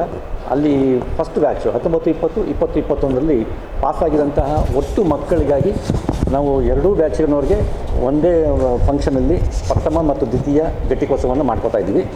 ಈ ಘಟಿಕೋತ್ಸವಕ್ಕೆ ಮಾನ್ಯ ಕುಲಾಧಿಪತಿಗಳಾದಂತಹ ಶ್ರೀ ತಾವರ್ಚಂದ್ ಗೆಹ್ಲೋಟ್ಜಿ ಅವರು, ಕರ್ನಾಟಕದ ಗೌರವಾನ್ವಿತ ರಾಜ್ಯಪಾಲರು ಅವರ ಅಧ್ಯಕ್ಷತೆಯಲ್ಲಿ ನೆರವೇರಲಿದೆ. ಹಾಗೆ ಡಾಕ್ಟರ್ MC ಸುಧಾಕರ್ ಅವರು, ಮಾನ್ಯ ಉನ್ನತ ಶಿಕ್ಷಣ ಸಚಿವರು, ಕರ್ನಾಟಕ ಸರ್ಕಾರ ಹಾಗೂ ಮಂಡ್ಯ ವಿಶ್ವವಿದ್ಯಾಲಯ ಸಮಕುಲಾಧಿಪತಿಗಳು ಅವರ ಉಪಸ್ಥಿತಿಯಲ್ಲಿ ನಡೆಯಲಿದೆ. ಹಾಗೂ ಪ್ರೊಫೆಸರ್ SR ನಿರಂಜನ್ ಅವರು ಉಪಾಧ್ಯಕ್ಷರು, ಕರ್ನಾಟಕ ರಾಜ್ಯ ಉನ್ನತ ಶಿಕ್ಷಣ ಪರಿಷತ್ತು, ಅವರು ಘಟಿಕೋತ್ಸವದ ಭಾಷಣ ಮಾಡಲಿಕ್ಕೆ ಬರ್ತಾ ಇದ್ದಾರೆ. ಘಟಿಕೋತ್ಸವದಲ್ಲಿ ಸಮಾಜದ 3 ಗಣ್ಯರಿಗೆ ಗೌರವ ಡಾಕ್ಟರೇಟ್ ಪದವಿ ಮಾಡಲಾಗುತ್ತಿದೆ. ಇದರಲ್ಲಿ ಪರಮಪೂಜ್ಯ ಜಗದ್ಗುರು ಡಾಕ್ಟರ್ ಶ್ರೀ ನಿರ್ಮಲಾನಂದ ಮಹಾಸ್ವಾಮೀಜಿ ಹಾಗೂ ರಾಜಮಾತೆ ಪ್ರಮೋದಾದೇವಿ ಒಡೆಯರ್ ಮತ್ತು ಪದ್ಮಶ್ರೀ ಡಾಕ್ಟರ್ KS ರಾಜಣ್ಣರವರಿಗೆ ಗೌರವ ಡಾಕ್ಟರೇಟ್ ಪದವಿಯನ್ನು ಪ್ರದಾನ ಮಾಡಲಾಗುತ್ತಿದೆ ಅಂತ ಅವರು ಹೇಳಿದರು. ಪರಮಪೂಜ್ಯ ಜಗದ್ಗುರು ಶ್ರೀ ಶ್ರೀ ಶ್ರೀ ಡಾಕ್ಟರ್ ನಿರ್ಮಲಾನಂದನಾಥ ಮಹಾಸ್ವಾಮೀಜಿಯವರು ಪೀಠಾಧ್ಯಕ್ಷರು ಶ್ರೀ ಆದಿಚುಂಚನಗಿರಿ ಮಹಾಸಂಸ್ಥಾನ ಮಟ್ಟಕ್ಕೆ ಕೊಡಬೇಕು ಅಂತ ಕಮಿಟಿಯವರು ರೆಕಮೆಂಡ್ ಮಾಡಿದ್ದಾರೆ.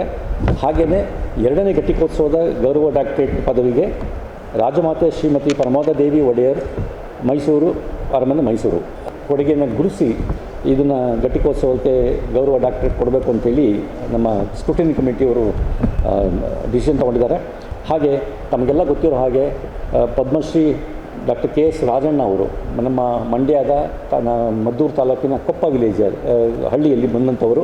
ಒಟ್ಟು 2155 ಪದವೀಧರರು ಪ್ರಮಾಣ ಪತ್ರ ಪಡೆಯಲಿದ್ದಾರೆ. ಇದರಲ್ಲಿ ಮಹಿಳಾ ಪದವೀಧರರು 1172 ಹಾಗೂ ಪುರುಷ ಪದವೀಧರರು 983 ಇದ್ದಾರೆ ಅಂತ ಹೇಳಿದರು. ಇದರ ಜೊತೆಗೆ ರ್ಯಾಂಕ್ ವಿಜೇತರನ್ನು ಸಹ ನಾವು ಗೌರವಿಸುತ್ತೇವೆ ಅಂತ ತಿಳಿಸಿದರು. ಇದರ ಜೊತೆಗೆ 90 ಮಂದಿ ದತ್ತಿ ನಗದು ಬಹುಮಾನ ವಿಜೇತರಿದ್ದು ಅವರಿಗೂ ಕೂಡ ಬಹುಮಾನ ವಿತರಿಸಲಾಗುವುದು ಅಂತ ಪುಟ್ಟರಾಜು ವಿವರಿಸಿದರು. ಗೋಷ್ಠಿಯಲ್ಲಿ ಡಾಕ್ಟರ್ ಸುರೇಶ್, ಡಾಕ್ಟರ್ ಯೋಗ ನರಸಿಂಹಾಚಾರ್, ಬಸವರಾಜ್ ಯತ್ನಾಳ್, ನರಸಿಂಹಾಚಾರ್, ಸ್ವರ್ಣ ಉಪಸ್ಥಿತರಿದ್ದರು. ಚಿಣ್ಣರ ಜಾಣರ ಜಗಲಿ ಹರಟೆ ಕಾರ್ಯಕ್ರಮವು ಮಕ್ಕಳ ವ್ಯಕ್ತಿತ್ವ ವಿಕಸನಕ್ಕೆ ಮತ್ತು ಸಾಧನೆ ಹಾದಿಯಲ್ಲಿ ಪ್ರಮುಖ ಪಾತ್ರ ವಹಿಸಿದೆ ಅಂತ ಕೇರ್ಪೇಟೆ ಶಾಸಕ HT ಮಂಜು ತಿಳಿಸಿದರು. ಇದೊಂದು ಕೇರ್ಪೇಟೆಯಲ್ಲಿ ಡಾಕ್ಟರ್ G ರಾಮಕೃಷ್ಣೇಗೌಡರು ಆ ಭಾಗದ BGS ಏನಿದೆ ಅದರ ಪ್ರಧಾನ ಕಾರ್ಯದರ್ಶಿಯಾಗಿ ಮತ್ತು ಮುಖ್ಯಸ್ಥರಾಗಿ ಕೆಲಸ ಮಾಡ್ತಿದ್ದಾರೆ. ಚಿಣ್ಣರ ಜಾಣರ ಜಗಲಿ ಎನ್ನುವುದು ಅವರ ವಿಶೇಷವಾದಂಥ ಪರಿಕಲ್ಪನೆ. ನೀವು ಹೆಂಗೆ TV ನೋಡ್ತಿದ್ರಿ ಆ ಶೋಗಳನ್ನ ಅವರು ಆಯಾ ಶಾಲೆಗಳಲ್ಲಿ ಮಾಡೋಕ್ಕೆ ಶುರು ಮಾಡ್ಕೊಂಡಿದ್ದಾರೆ. ಈಗ ಅವ್ರ ವ್ಯಾಪ್ತಿಯಲ್ಲಿ ಬರುವಂಥದ್ದು. ಅಲ್ಲಿಗೆ ಹರಟೆ ಮಲ್ಲರಿದ್ದಾರಲ್ಲ, ಫೇಮಸ್ ಹರಟೆ ಮಲ್ಲರು, ರಾಜ್ಯದ ಎಲ್ಲ ಕಾಮಿಡಿ ಅನ್ನೋದಕ್ಕಿಂತ ಅವರೊಬ್ಬರು ವಿದ್ವಾಂಸರು, ಅವ್ರನ್ನ ಕರೆಸಿ ಒಂದು ಪ್ರಮುಖ ಸಂವಾದ ಮಕ್ಕಳು ಮತ್ತು ಅವ್ರ ಜೊತೆ ಅದನ್ನು ಮಾಡ್ಕೊಂಡು ಬರ್ತಾಯಿದ್ದಾರೆ. ಅದರಲ್ಲಿ ಮಕ್ಕಳೇ ಮಾತನಾಡೋಕ್ಕೆ ಶುರು ಮಾಡ್ತಾರೆ. ಮಕ್ಕಳೇ ಮಾತಾಡ್ತವೆ ಅಂದರೆ ಅವರ ಅಭಿವ್ಯಕ್ತಿ ಎಷ್ಟು ಮಾತು ಅನ್ನೋದು ಅವರೆಲ್ಲ ನೆಕ್ಸ್ಟು ಬಂದರೆ TV ಬರ್ಬೋದು ಅಥವಾ ಸಂವಾದ ಮಾಡ್ಬೋದು. ಆ ಥರದ್ದು ಸಾಕಷ್ಟು ವಿದ್ಯಾರ್ಥಿಗಳಿಗೆ ಅದು ವೇದಿಕೆ ಆಗ್ತಾಯಿದೆ. ಸೊ ಅದು ಕಳೆದ ವರ್ಷ ಶುರು ನಡೆದಿದ್ದು ನಾನು ಗಮನಿಸಿದ್ದೆ. ಈಗ ಮತ್ತೆ ಶುರು ಮಾಡಿದ್ದಾರೆ ಅವರು ಡಾಕ್ಟರ್ ರಾಮಕೃಷ್ಣೇಗೌಡರು. ಸೊ ಆ ಕಾರ್ಯಕ್ರಮದಲ್ಲಿ ಮಂಜು ಕೂಡ ಪಾಲ್ಗೊಂಡಿದ್ದರು, ಬೇರೆ ಬೇರೆ ಸಾಧಕರು ಪಾಲ್ಗೊಂಡಿದ್ದಾರೆ. ಸೊ ಇದೊಂದು ಕಾರ್ಯಕ್ರಮದಲ್ಲಿ ಮಂಜು ಮಾತನಾಡಿದ್ದಾರೆ. ಏನು ಮಾತಾಡಿದ್ದಾರೆ ಒಂದು ವಾರದ ಇದೆ ನೋಡ್ಕೊಂಡು ಬನ್ನಿ. ಕೇರ್ಪೇಟೆ ತಾಲೂಕಿನ ಹೇಮಗಿರಿಯ BGS ಶಿಕ್ಷಣ ಸಂಸ್ಥೆಯಲ್ಲಿ ವಿಶೇಷ ಚಿಣ್ಣರ ಜಗಲಿ ಕಾರ್ಯಕ್ರಮ ಯಶಸ್ವಿಯಾಗಿ ನಡೆಯಿತು.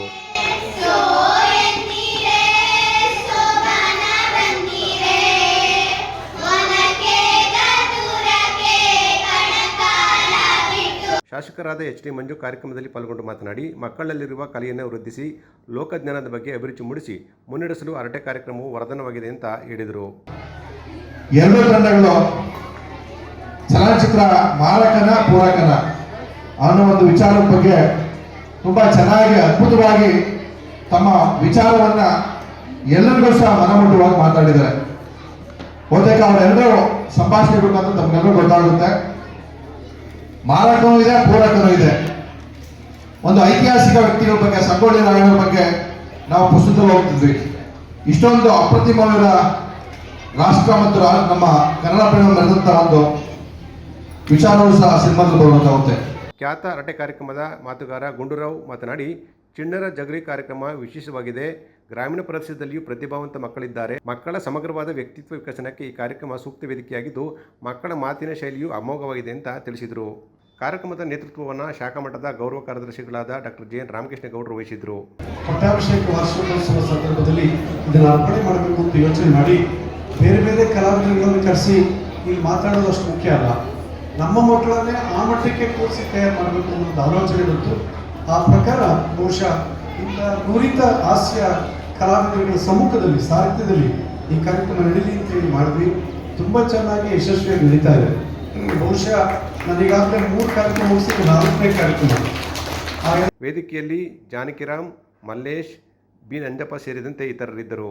ಕಾಂಗ್ರೆಸ್ ಮುಖಂಡರಾಗಿದ್ದ ದಿವಂಗತ ಎಚ್ ಪಿ ನಾಗಾನಂದ್ ಅವರ 61ನೇ ವರ್ಷದ ಹುಟ್ಟುಹಬ್ಬದ ಪ್ರಯುಕ್ತ ಮಂಡ್ಯ ಮಿಮ್ಸ್ ಆಸ್ಪತ್ರೆಯಲ್ಲಿರುವ ಮಮತೆಯ ಮಡಿಲು ನಿತ್ಯ ಅನ್ನದಾಸೋಹ ಕೇಂದ್ರದಲ್ಲಿ ಎಪಿಎಂಸಿ ಮಾಜಿ ನಿರ್ದೇಶಕ ಎಚ್ ಸುರೇಶ್ ವನಗಾನಹಳ್ಳಿ ನೇತೃತ್ವದಲ್ಲಿ ರೋಗಿಗಳು ಮತ್ತು ಅವರ ಸಂಬಂಧಿಕರಿಗೆ ಅನ್ನ ಸಂತರ್ಪಣೆಯನ್ನು ನೆರವೇರಿಸಲಾಗಿದೆ. ಕಾಂಗ್ರೆಸ್ ಮುಖಂಡ ನಾಗಣ್ಣರವರ 61ನೇ ವರ್ಷದ ಹುಟ್ಟುಹಬ್ಬದ ಪ್ರಯುಕ್ತ ಎಪಿಎಂಸಿ ಮಾಜಿ ನಿರ್ದೇಶಕ ಸುರೇಶ್ ವನಗಾನಹಳ್ಳಿ ಅವರ ನೇತೃತ್ವದಲ್ಲಿ ರೋಗಿಗಳು ಮತ್ತು ಅವರ ಸಂಬಂಧಿಕರಿಗೆ ಅನ್ನ ಸಂತರ್ಪಣೆ ಏರ್ಪಡಿಸಲಾಗಿತ್ತು. ಈ ಸಂದರ್ಭದಲ್ಲಿ ಮಾತನಾಡಿದ ಅವರು, ಅನಕೆರೆ ಪುಟ್ಟಪ್ಪ ಅವರ ಮಗನಾಗಿದ್ದ ದಿವಂಗತ ನಾಗೇಂದ್ರ ಅವರು ಜನೋಪಯೋಗಿ ಕಾರ್ಯ ನೆರವೇರಿಸುವ ಮೂಲಕ ಜನರ ಮನಸ್ಸಿನಲ್ಲಿ ಉಳಿದಿದ್ದಾರೆ ಅಂತ ಹೇಳಿದರು. ಬಿಜೆಪಿ ಜಿಲ್ಲಾ ಮಾಜಿ ಅಧ್ಯಕ್ಷ ಎಚ್ ಪಿ ಮಹೇಶ್ ಮಾತನಾಡಿ, ನಮ್ಮ ಅಣ್ಣ ನಾಗೇಂದ್ರ ಹುಟ್ಟುಹಬ್ಬವನ್ನು ಅವರ ಅಭಿಮಾನಿಗಳು ಹಿತೈಷಿಗಳು ಸೇರಿ ಮಮತೆಯ ಮಡಿಲು ಅನ್ನದಾಸೋಹ ಕೇಂದ್ರದಲ್ಲಿ ಬಡವರಿಗೆ ಅನ್ನದಾಸೋಹ ಏರ್ಪಡಿಸುವ ಮೂಲಕ ಆಯೋಜಿಸಿರುವುದು ಸ್ತುತ್ಯಾರ್ಹ ಅಂತ ಹೇಳಿದರು. ಸಾರ್ವಜನಿಕ ಬಂಧುಗಳೇ, ಇವತ್ತು ನಮ್ಮ ಅಣ್ಣನವರಾದ ಎಚ್ ಪಿ ನಾಗೇಂದ್ರಣ್ಣವರ ದಿವಂಗತ ಎಚ್ ಪಿ ನಾಗೇಂದ್ರಣ್ಣವರ ಹುಟ್ಟುಹಬ್ಬದ ಪ್ರಯುಕ್ತವಾಗಿ ಅವರ ಎಲ್ಲ ಆತ್ಮೀಯ ಅಭಿಮಾನಿ ಬಳಗದವರು, ನಮ್ಮ ವನಗಾನಹಳ್ಳಿ ಸುರೇಶು ಮತ್ತು ನಮ್ಮ ಉಮ್ರಳ್ಳಿ ನಾಗರಾಜಣ್ಣವರು, ಸತೀಶ್ ಅಣ್ಣವರು, ನಮ್ಮ ಮಂಗ್ಲ ಯೋಗೇಶ್ ಅಣ್ಣವರು, ನಮ್ಮ ಕೀಲಾರ ಕೆಂಪೇಗೌಡರು, ಇನ್ನೂ ಹಲವಾರು ಪ್ರಮುಖರು, ಅವರ ಅಭಿಮಾನಿಗಳು, ಹಿತೈಷಿಗಳು, ಬಂಧುಗಳು ಇವತ್ತು ಅವ್ರನ್ನ ನೆನೆಯೋ ದಿನಕ್ಕೋಸ್ಕರ ಬಡವರಿಗೆ ಈ ಒಂದು ಅವರ ಹೆಸರಿನಲ್ಲಿ ಅನ್ನ ಸಂತರ್ಪಣೆಯನ್ನು ಮಾಡಬೇಕು ಅಂತ ಸ್ವಇಚ್ಛೆಯಿಂದ ಅವರು ಅನುದಾನವನ್ನು ಮಾಡ್ತಾ ಇದ್ದಾರೆ. ಈ ಸಂದರ್ಭದಲ್ಲಿ ಡಿಸಿಸಿ ಬ್ಯಾಂಕ್ ಮಾಜಿ ಅಧ್ಯಕ್ಷರಾದ ಸಾತನೂರು ಸತೀಶ್, ಮುಖಂಡರಾದ ಉಮರಳ್ಳಿ ನಾಗರಾಜು, ಕೀಲಾರ ಕೆಂಪೇಗೌಡ, ಅನ್ನದಾಸೋಹ ಕೇಂದ್ರದ ಮಂಗಲ ಯೋಗಿ ಸೇರಿದಂತೆ ಇತರರಿದ್ದರು. ಮಂಡ್ಯ ನಗರದ ತಾವರಗೆರೆಯಲ್ಲಿರುವ ಎಸ್ಬಿ ಸಮುದಾಯ ಭವನದಲ್ಲಿ ಕರ್ನಾಟಕ ಸರ್ಕಾರ, ಜಿಲ್ಲಾ ಪಂಚಾಯಿತಿ, ಮಂಡ್ಯ ಶಾಲಾ ಶಿಕ್ಷಣ ಇಲಾಖೆ, ಜಿಲ್ಲಾ ಕನ್ನಡ ಭಾಷಾ ಶಿಕ್ಷಕರ ವೇದಿಕೆ ಆಯೋಜಿಸಿದ್ದ ಜಿಲ್ಲಾ ಮಟ್ಟದ ಕನ್ನಡ ವಿಷಯ ಕಾರ್ಯಾಗಾರವನ್ನು ಅಪರ ಜಿಲ್ಲಾಧಿಕಾರಿ ಡಾಕ್ಟರ್ ಎಚ್ ಎಲ್ ನಾಗರಾಜು ಉದ್ಘಾಟಿಸಿದ್ದಾರೆ. ಮಂಡ್ಯದ ಎಸ್ಬಿ ಸಮುದಾಯ ಭವನದಲ್ಲಿ ಜಿಲ್ಲಾ ಕನ್ನಡ ಭಾಷಾ ಶಿಕ್ಷಕರ ವೇದಿಕೆ ಆಯೋಜಿಸಿದ್ದ ಜಿಲ್ಲಾ ಮಟ್ಟದ ಕನ್ನಡ ವಿಷಯ ಕಾರ್ಯಾಗಾರಕ್ಕೆ ಚಾಲನೆ ನೀಡಿ ಮಾತನಾಡಿದ ಅಪರ ಜಿಲ್ಲಾಧಿಕಾರಿಗಳಾದ ನಾಗರಾಜು, ಹಳಗನ್ನಡ, ನಡುಗನ್ನಡ ಹಾಗೂ ಹೊಸಗನ್ನಡದ ವೈಭವವನ್ನು ವಿದ್ಯಾರ್ಥಿಗಳಿಗೆ ಅರ್ಥವಾಗುವ ಶೈಲಿಯಲ್ಲಿ ಬೋಧಿಸಬೇಕು. ಭಾಷೆಯ ಹಿಡಿದು ಹೆಚ್ಚಾದರೆ ಎಲ್ಲ ಪಠ್ಯ ವಿಷಯಗಳು ಸರಳ ಎನಿಸುತ್ತದೆ ಅಂತ ಹೇಳಿದರು. ಮತ್ತೆ ಇವಾಗ ನಾವು ಇಡೀ ಕರ್ನಾಟಕ, ಸಮಗ್ರ ಕರ್ನಾಟಕ, ಏಕೀಕೃತ ಕರ್ನಾಟಕ, ಐಕ್ಯ ಕರ್ನಾಟಕದಲ್ಲಿ ನಾಮಕರಣ ಮಾಡಿದ 50 ವರ್ಷ ಮುಗಿಸಿ ಸುವರ್ಣ ಸಂಭ್ರಮವನ್ನು ಕೂಡ ಆಚರಣೆ ಮಾಡ್ತಾ ಇದ್ದೀವಿ. ಅದು ನವೆಂಬರ್ 1ಕ್ಕೆ ಎಂಡ್ ಆಗ್ತಾ ಇದೆ ಈ 50 ವರ್ಷದ ಸಂಭ್ರಮ. ಅದೇ ಸಂದರ್ಭದಲ್ಲಿ ಈ ಒಂದು ವಿಶೇಷವಾಗಿ ಸಮ್ಮೇಳನ ನಮ್ಮ ಜಿಲ್ಲೆಗೆ, ಈ ಮಂಡಿಗೆ ಸಿಕ್ಕಿರುವಂಥದ್ದು ಅದೃಷ್ಟ ಸಂಗತಿ. ಹಾಗಾಗಿ ಬಹಳ ಪುಣ್ಯವಂತ ಎಲ್ಲರೂ 3 ದಿನಗಳ ಭಾಗವಹಿಸುವ ಜೊತೆಗೆ ಒಂದಷ್ಟು ಕೆಲಸಗಳು ಕೂಡ ಮಾಡಬೇಕಾಗಿದೆ. ನಾವು ಕೇವಲ ಪಾರ್ಟಿಸಿಪೇಟ್ಸ್ ಅಷ್ಟೇ ಅಲ್ಲ, ಅದರ ಹಿಂದೆ ನಿಂತ್ಕೊಂಡು ಕೆಲಸಗಳನ್ನ ಮಾಡಬೇಕಾಗಿದೆ. ಏನ್ ಕೆಲಸ ಇರ್ಬೋದು? ನೀವು ಎಲ್ಲೆಲ್ಲಿ ಗ್ರಾಮಾಂತರ ಪ್ರದೇಶದಲ್ಲಿ, ನಗರ ಪ್ರದೇಶದಲ್ಲಿ ಕೆಲಸವನ್ನು ಮಾಡ್ತಾ ಇದ್ದೀರಿ, ಅಲ್ಲಿನ ಜನಸಮುದಾಯ ಈ ಒಂದು ಕನ್ನಡ ನುಡಿ ಜಾತ್ರೆಯಲ್ಲಿ ಭಾಗವಹಿಸುವ ಹಾಗೆ ಮಾಡಬೇಕಾಗುತ್ತೆ. ಅದಕ್ಕೆ ನಿಮ್ಮದೇ ಆದ ಉಪಕ್ರಮಗಳು ಇರುತ್ತವೆ. ಇದೇ ಸಂದರ್ಭದಲ್ಲಿ ಕನ್ನಡ ವಿಷಯ ಸಂಪನ್ಮೂಲ ವ್ಯಕ್ತಿಗಳಾದ ಶಿವಣ್ಣ ಹಾಗೂ ಈರಪ್ಪ ಮಾಲಿಂಗಪುರ ಕನ್ನಡ ಶಿಕ್ಷಕರಿಗೆ ಹಳಗನ್ನಡ ಸರಳ ಬೋಧನೆ ಹಾಗೂ ಬದಲಾದ ಪಠ್ಯಕ್ರಮ ಕುರಿತು ಮಾಹಿತಿ ನೀಡಿದರು. ಕನ್ನಡ ಭಾಷಾ ಪದಕ ಸಮಯ, ಶಿಸ್ತು, ಸಂಕಲ್ಪ ಎಲ್ಲವನ್ನು ರೂಪಿಸಿಕೊಂಡು ತಾನೇ ಮಾದರಿಯಾಗಿ ವಿದ್ಯಾರ್ಥಿ. ಇವತ್ತು ಗುರುಗಳು ಶಿವಣ್ಣ ಅವರು ಮಾತನಾಡಲ್ಲ, ಎಲ್ಲ ಗುಣಗಳನ್ನು ನಾವು ಕಾಣ್ತೇವೆ. ನಾನು ಹೇಳ್ತಾ ಇದ್ದೀನಿ, ಹಿರಿಯರು ನಮಗೆ 2010ರಲ್ಲೇ ಅವರು ಪರಿಚಯ.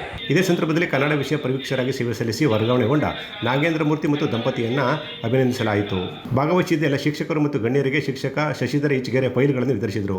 ಕಾರ್ಯಕ್ರಮದಲ್ಲಿ ಮೀರಾ ಶಿವಲಿಂಗಯ್ಯ, ಇಂದ್ರಾಣಿ, ಚಂದ್ರಕಾಂತ್, ಲಕ್ಷ್ಮಿ, ರೇಣುಕಮ್ಮ, ಡಿವೈಎಸ್ಪಿ ಚಂದ್ರಶೇಖರ್, ಡಾಕ್ಟರ್ ಉಸ್ಕೂರ್ ಕೃಷ್ಣೇಗೌಡ ಸೇರಿದಂತೆ ಇನ್ನಿತರರು ಪಾಲ್ಗೊಂಡಿದ್ದರು. ಸೆಪ್ಟೆಂಬರ್ 14 ಹಿಂದಿ ದಿವಸ ಏರಿಕೆ ಮತ್ತು ಹಿಂದಿ ದಬ್ಬಾಳಿಕೆ ಕ್ರಮವನ್ನು ಕದಂಬ ಸೈನ್ಯ ತೀವ್ರವಾಗಿ ಖಂಡಿಸುತ್ತದೆ ಅಂತ ಕದಂಬ ಸೈನ್ಯ ರಾಜ್ಯ ಸಂಚಾಲಕರಾದ ಶಿವಕುಮಾರ್ ಮತ್ತು ರಾಜ್ಯ ಅಧ್ಯಕ್ಷರಾದ ಬೇಕರಿ ರಮೇಶ್ ಜಂಟಿ ಸುದ್ದಿಗೋಷ್ಠಿಯಲ್ಲಿ ತಿಳಿಸಿದ್ದಾರೆ. ಸುದ್ದಿಗಾರರೊಂದಿಗೆ ಮಾತನಾಡಿದ ಕದಂಬ ಸೇನೆಯ ಶಿವಕುಮಾರ್ ಅವರು, ಹಿಂದಿ ಏರಿಕೆ ವಿರುದ್ಧ ರಾಜ್ಯ ಸರ್ಕಾರಗಳು ಇದುವರೆಗೂ ಧ್ವನಿ ಎತ್ತಲಿಲ್ಲ. ನಮಗೆ ತ್ರಿಭಾಷೆ ಸೂತ್ರ ಬೇಡ, ದ್ವಿಭಾಷಾ ಸೂತ್ರ ಬೇಕು. ಕೇಂದ್ರ ಸರ್ಕಾರದ ರೈಲ್ವೆ, ವಿಮಾನ, ಬ್ಯಾಂಕ್ಗಳು ಎಲ್ಲ ಕಡೆ ಹಿಂದಿ ಭಾಷಿಕರಿಗೆ ಶೇಕಡಾವಾರು 80% ಉದ್ಯೋಗ ನೀಡಿ ಕನ್ನಡ ನಾಡಿನಲ್ಲಿ ಕನ್ನಡಿಗರಿಗೆ ವಂಚನೆ ಮಾಡುತ್ತಿದ್ದರೂ ಕೂಡ ರಾಜ್ಯ ಸರ್ಕಾರ ಸಂಪೂರ್ಣ ನಿರ್ಲಕ್ಷ್ಯ ವಹಿಸಿದೆ ಅಂತ ದೂರಿದರು. ನಿಜವಾಗಲೂ ಏರಿಕೆಯಾಗುತ್ತಿರುವುದು ಕನ್ನಡಿಗರ ಮೇಲೆ. ಕನ್ನಡಿಗರು ಪ್ರಬಲವಾಗಿ ಧಿಕ್ಕರಿಸಲು ಎಡಬಲ ಪಂಥಗಳ ನಾಯಕರು, ಕಾರ್ಯಕರ್ತರು, ಎಲ್ಲ ರಾಜಕೀಯ ನಾಯಕರು, ಕಾರ್ಯಕರ್ತರು, ರಾಷ್ಟ್ರೀಯವಾದಿಗಳು, ಮಂಚೂಣಿಯಲ್ಲಿರುವ ವಿದ್ಯಾರ್ಥಿ ಸಂಘಟನೆಗಳು ಪರೋಕ್ಷವಾಗಿ ಪ್ರಾದೇಶಿಕತೆಯನ್ನು ಬಲವಾಗಿ ವಿರೋಧಿಸುವವರೇ ಆಗಿದ್ದಾರೆ. ಇದೇ ಕನ್ನಡ ಭಾಷೆಗೆ ದೊಡ್ಡ ಅಪಾಯವಾಗಿದೆ ಅಂತ ಅವರು ಎಚ್ಚರಿಸಿದರು. ರಾಜಕೀಯ ಪಕ್ಷಗಳು ತಮ್ಮ ಸ್ವಾರ್ಥಕ್ಕೆ ಕನ್ನಡಿಗರನ್ನ ಬಲಿ ಕೊಡ್ತಾ ಇದ್ದಾರೆ. ನಾವೆಷ್ಟೇ ಹೋರಾಟ ಮಾಡಿದ್ರು ಅದು ಪ್ರಯತ್ನ ಬರ್ತಾ ಇಲ್ಲ. ಅರಣ್ಯ ರೋಧನೆ ಆಗ್ತದೆ. ಎಷ್ಟೇ ಕಿರ್ಚಿ ನೀವು ಬಟ್ಟೆ ಬಿಚ್ಕೊಂಡ್ರೊಳಗಿಂತ ಒದ್ದಾಡ್ರಿ, ಯಾರು ಬೇಕಾದ್ರೂ ಬೈರಿ, ತಲೆ ಕೆಡಿಸ್ಕೊಳ್ಳೋದು ಅವರು. ಕಾರಣ ಇಷ್ಟೇ, ಯಾರು ಹೆಂಗಾರ ಸಾಯಿಲೆ ಅವ್ರಿಗೆ ಅಧಿಕಾರ ಬೇಕು. ಭಾಷಾ ವ್ಯಾಮೋಹ ಇಲ್ಲ. ತಮ್ಮ ತಾಯಿ ನೆಲದ ಭಾಷೆ ಮೇಲೆ ಅವ್ರಿಗೆ ಸ್ವಲ್ಪ ಒಂದು ಕಿಂಚಿತ್ತು ಕೂಡ ಅವ್ರಿಗೆ ಅಭಿಮಾನ ಇಲ್ಲ. ಯಾವ ಭಾಷೆಯವರ ಬರಲಿ, ಇಡೀ ಭಾರತ ದೇಶದವರೆಲ್ಲ ಬಂದು ದೇಶ ಸೇರ್ಕೊಂಡ್ರು ಕೂಡ ಎಲ್ಲರೂ ಬೇಕಾದ್ರೆ ಒಟ್ಟು ಕಾರ್ಡ್ ಕೊಡ್ತಾರೆ, ಮತ್ತೆ ಅವ್ರಿಗೆ ಆಧಾರ್ ಕಾರ್ಡು ಎಲ್ಲ ಕೊಡ್ತಾರೆ. ಪ್ರತಿಯೊಂದು ಮಾತಾಡ್ತಾ ಇದ್ದಾರೆ. ಇವತ್ತು ಮೊನ್ನೆ ಕೇಳಿದೆ, ನಮ್ಮ ನಾಗೇಶ್ವರನ್ಗೆ ಹೇಳ್ತಾ ಇದ್ರು, ಮಂಡ್ಯದಲ್ಲಿ ಕಳೆ ಕೀಳಕ್ಕೆ ನಾಟಿ ಮಾಡೋಕ್ಕೆ ಉತ್ತರದ ಪರಿಸ್ಥಿತಿಯಿಂದ ಬಂದಿದ್ದಾರೆ, ಕಲ್ಕತ್ತಾದಿಂದ ಬಂದಿದ್ದಾರೆ. ಹೀಗೆ ಆದ್ರೆ ನಮ್ಮ ಕನ್ನಡದಲ್ಲಿ ಪ್ರತಿಯೊಬ್ಬರು ಅವರೇ ಆವರಿಸ್ಕೊಂಡ್ಬಿಟ್ರೆ ನಮ್ಮಲ್ಲಿರೋ ಕನ್ನಡ ಜನ ಇಲ್ಲಿ ಹೋಗ್ಬೇಕು. ಎಷ್ಟು ಮಟ್ಟಿಗೆ ನಮ್ಮಲ್ಲಿ ನಮ್ಮ ರಾಜ್ಯದ ಮೇಲೆ ಭಾಷೆನ ಹೇಳ್ತಾ ಇದ್ದಾರೆ ಅಂದ್ರೆ, ನಾರ್ತ್ ಇಂಡಿಯನ್ಸ್ ಏನೀಗ ಉತ್ತರ ಭಾರತ ಬರ್ತಾ ಇದ್ದಾರೆ, ಪ್ರತಿಯೊಬ್ಬರು ಹಿಂದಿ ಕಲ್ತಿರೋರೆ. ಹೊರ ಯಾವ ರೀತಿ ಆಗುತ್ತೆ ಅಂದ್ರೆ, ಈಗ ಮಂಡ್ಯದಲ್ಲಿ ಅಪ್ಪಟ ಕಳೆದ ಜಿಲ್ಲೆ ಮಂಡ್ಯ ಅಲ್ಲ, ಹಾಗೆಲ್ಲ ಅಲ್ಲಿಂದ ಬಂದ್ಬಿಟ್ರೆ ಅವ್ರಿಗೆ ಕೆಲಸ ಮಾಡಿಸ್ಬೇಕು, ನಿಮ್ಗೆ ಕನ್ನಡ ಹೇಳೋದು ಬರೋಲ್ಲ, ಅವ್ರಿಗೆ ನೀವೇ ಹಿಂದಿ ಕಲಿಬೇಕಾಗ್ತದೆ. ಗೋಷ್ಠಿಯಲ್ಲಿ ಉಮ್ಮಡಳ್ಳಿ ನಾಗೇಶ್, ಸಲ್ಮಾನ್, ವೆಂಕಟರಪ್ಪ ಹಾಗೂ ಇನ್ನಿತರರಿದ್ದರು. ರಾಜ್ಯದಲ್ಲಿ ಪ್ರಥಮ ಬಾರಿಗೆ ಗ್ರಾಮೀಣ ಮಕ್ಕಳಿಗೆ ಗುಣಮಟ್ಟದ ಶಿಕ್ಷಣ ನೀಡುವ ಉದ್ದೇಶದಿಂದ ಉಚಿತವಾಗಿ ಸೈನಿಕ ಶಾಲೆ ಮತ್ತು ನವೋದಯ ಶಾಲೆಗಳಿಗೆ ಬರೆಯುವ ಪ್ರವೇಶ ಪರೀಕ್ಷೆಗಳ ಸಂಪೂರ್ಣ ಪಾಠವನ್ನು ಯೂಟ್ಯೂಬ್ ಚಾನಲ್ ನೀಡಲಾಗಿದೆ ಮತ್ತು ಇದಕ್ಕೆ ಸಂಬಂಧಪಟ್ಟ 3 ವರ್ಕ್ ಬುಕ್ಗಳನ್ನು ಡೌನ್ಲೋಡ್ ಮಾಡಿಕೊಂಡು ಉಪಯೋಗಿಸಬಹುದಿದೆ ಅಂತ ಈ ಕಾರ್ಯಕ್ರಮದ ಸಂಚಾಲಕರಾದಂಥ ಸಂತೋಷ್ ಗೌಡ ಸುದ್ದಿಗೋಷ್ಠಿಯಲ್ಲಿ ತಿಳಿಸಿದ್ದಾರೆ. ಸುದ್ದಿಗಾರರೊಂದಿಗೆ ಮಾತನಾಡಿದ ಸಂತೋಷ್ ಗೌಡ ಅವರು, ಗಣಿತದ ಡೆಫಿನೇಷನ್ಗಳನ್ನು ನಿಜ ಜೀವನದ ಉದಾಹರಣೆಗೆ ಕೊಟ್ಟು ಚಿತ್ರ ಸಹಿತ ವಿವರಿಸುವುದರಿಂದ 3, 4 ಮತ್ತು 5ನೇ ತರಗತಿಯಲ್ಲಿರುವ ಎಲ್ಲ ವಿದ್ಯಾರ್ಥಿಗಳು ಇದರ ಸದುಪಯೋಗ ಪಡೆದುಕೊಳ್ಳಬಹುದು. ಕನ್ನಡ ಮತ್ತು ಇಂಗ್ಲಿಷ್ ಭಾಷೆಯಲ್ಲಿ ಸುಮಾರು 900ಕ್ಕೂ ಹೆಚ್ಚು ಲೆಕ್ಕಗಳನ್ನು ಸರಳ, ಸ್ಪಷ್ಟ ಮತ್ತು ಸಂಕ್ಷಿಪ್ತವಾಗಿ ವಿವರಿಸಲಾಗಿದೆ ಅಂತ ಹೇಳಿದರು. ಕರ್ನಾಟಕ ರಾಜ್ಯ ರೈತ ಸಂಘದ ಕನಸಾದ ಉಚಿತ ಆರೋಗ್ಯ ಮತ್ತು ಶಿಕ್ಷಣ ನೀಡುವ ಗುರಿಯನ್ನು ನಡೆಸುವ ಉದ್ದೇಶದಿಂದ ಕೈಲಾದ ಸೇವೆ ಮಾಡಲು ಶಕ್ತಿ ಮೀರಿ ಪ್ರಯತ್ನ ಮಾಡುತ್ತಿರುವುದಾಗಿ ಅವರು ತಿಳಿಸಿದರು. ಸರ್, ರಾಜ್ಯ ಮಟ್ಟದಲ್ಲಿ ಪ್ರಪ್ರಥಮ ಬಾರಿಗೆ ರಾಜ್ಯದಲ್ಲೇ ನವೋದಯ ಸೈನಿಕ ತರಬೇತಿನ ಆನ್ಲೈನಲ್ಲಿ ಕಂಪ್ಲೀಟ್ ಎಲ್ಲ ಸಿಲೆಬಸ್ನು ಪಾಠ ಮಾಡಿ ಅಪ್ಲೋಡ್ ಮಾಡಿದೆ. ಏನಕ್ಕೆ ಅಂದರೆ, ಗ್ರಾಮೀಣ ಭಾಗದ ಮಕ್ಕಳಿಗೆ ಕ್ವಾಲಿಟಿ ಎಜುಕೇಷನ್ ಸಿಗಬೇಕು ಅನ್ನೋ ಉದ್ದೇಶದಿಂದ ಪೂರ್ತಿ ನವೋದಯ ಸಿಲೆಬಸ್ ಏನಿದೆ, ಒಂದು 25 ಚಾಪ್ಟರ್ ಮ್ಯಾಥ್ಸು, ಮತ್ತು ಸೈನಿಕ ಶಾಲೆ ಸಿಲೆಬಸ್ ಏನಿದೆ ಅದೊಂದು 25 ಚಾಪ್ಟ್ರು, ಸುಮಾರು 930 ಲೆಕ್ಕಕ್ಕಿಂತ ಜಾಸ್ತಿ ಸಾಲ್ವ್ ಮಾಡಿದ್ದೀನಿ. 930 ಲೆಕ್ಕಕ್ಕಿಂತ ಜಾಸ್ತಿ ಸಾಲ್ವ್ ಮಾಡಿಬಿಟ್ಟು ಅದನ್ನು ಯೂಟ್ಯೂಬಲ್ಲಿ ಅಪ್ಲೋಡ್ ಮಾಡಿದ್ದೆ. ಮತ್ತು ಅದಕ್ಕೆ ಸಂಬಂಧಪಟ್ಟಂಥ ಪುಸ್ತಕಗಳಿದೆಯಲ್ಲ, ಆ ಸಂಬಂಧಪಟ್ಟಂಥ ಪುಸ್ತಕಗಳೆಲ್ಲ ಈ ರೀತಿ PDF ಮಾಡಿಬಿಟ್ಟು ಪ್ರತಿಯೊಂದು ವೀಡಿಯೋ ಕೆಳಗಡೆ ಅಟ್ಯಾಚ್ ಮಾಡಿದ್ದೀನಿ. ಯಾರು ನನಗೆ ಫೋನ್ ಮಾಡೋ ಅವಶ್ಯಕತೆ ಇಲ್ಲ. ಅವರು ವೀಡಿಯೋ ನೋಡ್ತಾ ಇರ್ಬೋದು, ಯಾರು ವೀಡಿಯೋ ನೋಡ್ತಾ ಇರೋರು ಡೈರೆಕ್ಟಾಗಿ ಡೌನ್ಲೋಡ್ ಮಾಡಿಕೊಂಡು ಜೆರಾಕ್ಸ್ ತೊಗೊಂಡು ಬುಕ್ಕ ಈ ರೀತಿ ಇಟ್ಕೊಂಡು ಅಲ್ಲೇ ಪ್ರಾಕ್ಟೀಸ್ ಮಾಡೋದು, ವೀಡಿಯೋ ನೋಡ್ಕೊಂಡು ಪ್ರಾಕ್ಟೀಸ್ ಮಾಡ್ಕೋಬೋದು. ಇದು NEP level, NEP national education policy 2020 level ಏನು ಎಕ್ಸ್ಪೆಕ್ಟ್ ಮಾಡಿದ್ದಾರೆ ಅದಕ್ಕಿಂತ ಒಂದು ಲೆವೆಲ್ ಜಾಸ್ತಿ ಅಂತ ಹೇಳ್ಬೋದು. ಯಾರು ಸಾಮಾನ್ಯವಾಗಿ ಯಾವುದೇ ಸ್ಕೂಲಲ್ಲೇ ಆಗಿರ್ಬೋದು, ಮ್ಯಾಥಮೆಟಿಕ್ಸ್ಗೆ ರಿಯಲ್ ಲೈಫ್ ಎಕ್ಸಾಂಪಲ್ ಕೊಟ್ಕೊಂಡು ಚಿತ್ರ ತೋರಿಸ್ಕೊಂಡು ಮಕ್ಕಳಿಗೆ ಯಾರು ಎಕ್ಸ್ಪ್ಲೈನ್ ಮಾಡಲ್ಲ. ಸಾಮಾನ್ಯವಾಗಿ ಏನು ಮಾಡ್ತಾರೆ ಅಂದರೆ, ಬ್ಲ್ಯಾಕ್ ಬೋರ್ಡ್ ನೋಡ್ಕೊಂಡು ಎಕ್ಸ್ಪ್ಲೈನ್ ಮಾಡ್ತಾ ಇರ್ತಾರೆ, ಇದು ವೈಟ್ ಬೋರ್ಡ್ ಬಂದಿರ್ತಾರೆ, ರಿಯಲ್ ಲೈಫ್ ಎಕ್ಸಾಂಪಲ್ ಕೊಡಲ್ಲ. ಓಲ್ ನಂಬರು, ನ್ಯಾಚುರಲ್ ನಂಬರ್ ಅಂದರೆ ಹಂಗಂದ್ರೆ ಏನಂದ್ಬಿಟ್ಟು ಸಿಂಗಲ್ 1-2 ಲೈನ್ ಡೆಫಿನೇಷನ್ ಕೊಟ್ಬಿಟ್ಟು 1-2 ನಂಬರ್ ಬರ್ಸ್ಬಿಟ್ಟು ಎಕ್ಸ್ಪ್ಲೇನ್ ಮಾಡ್ಕೊಂಡು ಹೋಗ್ತಾರೆ. ಯಾರು ಚಿತ್ರ ತೋರಿಸ್ಕೊಂಡು ಎಕ್ಸ್ಪ್ಲೇನ್ ಮಾಡಲ್ಲ. ಇದೊಂದು ರೀತಿ ಒಂದು ಹೈ ಕ್ವಾಲಿಟಿ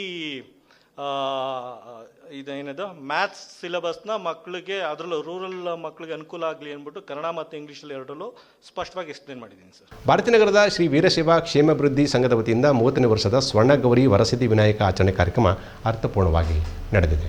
ಪ್ರತಿ ವರ್ಷದಂತೆ ಈ ವರ್ಷವೂ ಸಹ ಭಾರತೀನಗರದ ವೀರಶೈವ ಕ್ಷೇಮಾಭಿವೃದ್ಧಿ ಸಂಘದ ವತಿಯಿಂದ ಸ್ವರ್ಣಗೌರಿ ಅಮ್ಮನವರ ಮತ್ತು ವರಸಿದ್ಧಿ ವಿನಾಯಕ ಹಬ್ಬವನ್ನು ಆಚರಿಸಲಾಯಿತು. ವೀರಶೈವ ಸಮುದಾಯ ಭವನದಲ್ಲಿ ನಡೆದ ಕಾರ್ಯಕ್ರಮದಲ್ಲಿ ದನಗೂರು ಶ್ರೀ ವೀರಸಿಂಹಾಸನ ಮಠದ ಮಠಾಧೀಶರಾದ ಮುಮ್ಮಡಿ ಷಡಕ್ಷರಾಧೀಶೇಂದ್ರ ಸ್ವಾಮೀಜಿಯವರು ಪಾಲ್ಗೊಂಡು ಮಾತನಾಡಿ, ಭಾರತೀಯ ಸಂಸ್ಕೃತಿಯಲ್ಲಿ ಹಬ್ಬ ಹರಿದಿನಗಳು ಪ್ರಮುಖವಾಗಿದ್ದು, ವಿಶೇಷವಾಗಿ ವಿಘ್ನ ವಿನಾರಕನ ಪ್ರಾರ್ಥನೆಯಿಂದ ಸರ್ವ ಸಂಕಷ್ಟಗಳು ದೂರಾಗುತ್ತವೆ. ಈ ಹಿನ್ನೆಲೆಯಲ್ಲಿ ಪ್ರತಿಯೊಬ್ಬರೂ ಕೂಡ ಪವಿತ್ರವಾದ ಗೌರಿ ಗಣೇಶ ಹಬ್ಬವನ್ನು ವರ್ತದಿಂದ ಆಚರಿಸಬೇಕು ಅಂತ ಸಲಹೆ ನೀಡಿದರು. ಆ ಬಾಗಿನ ಮರವನ್ನು ಪೂಜೆ ಮಾಡುವುದು, ಆ ಮಂಗಳ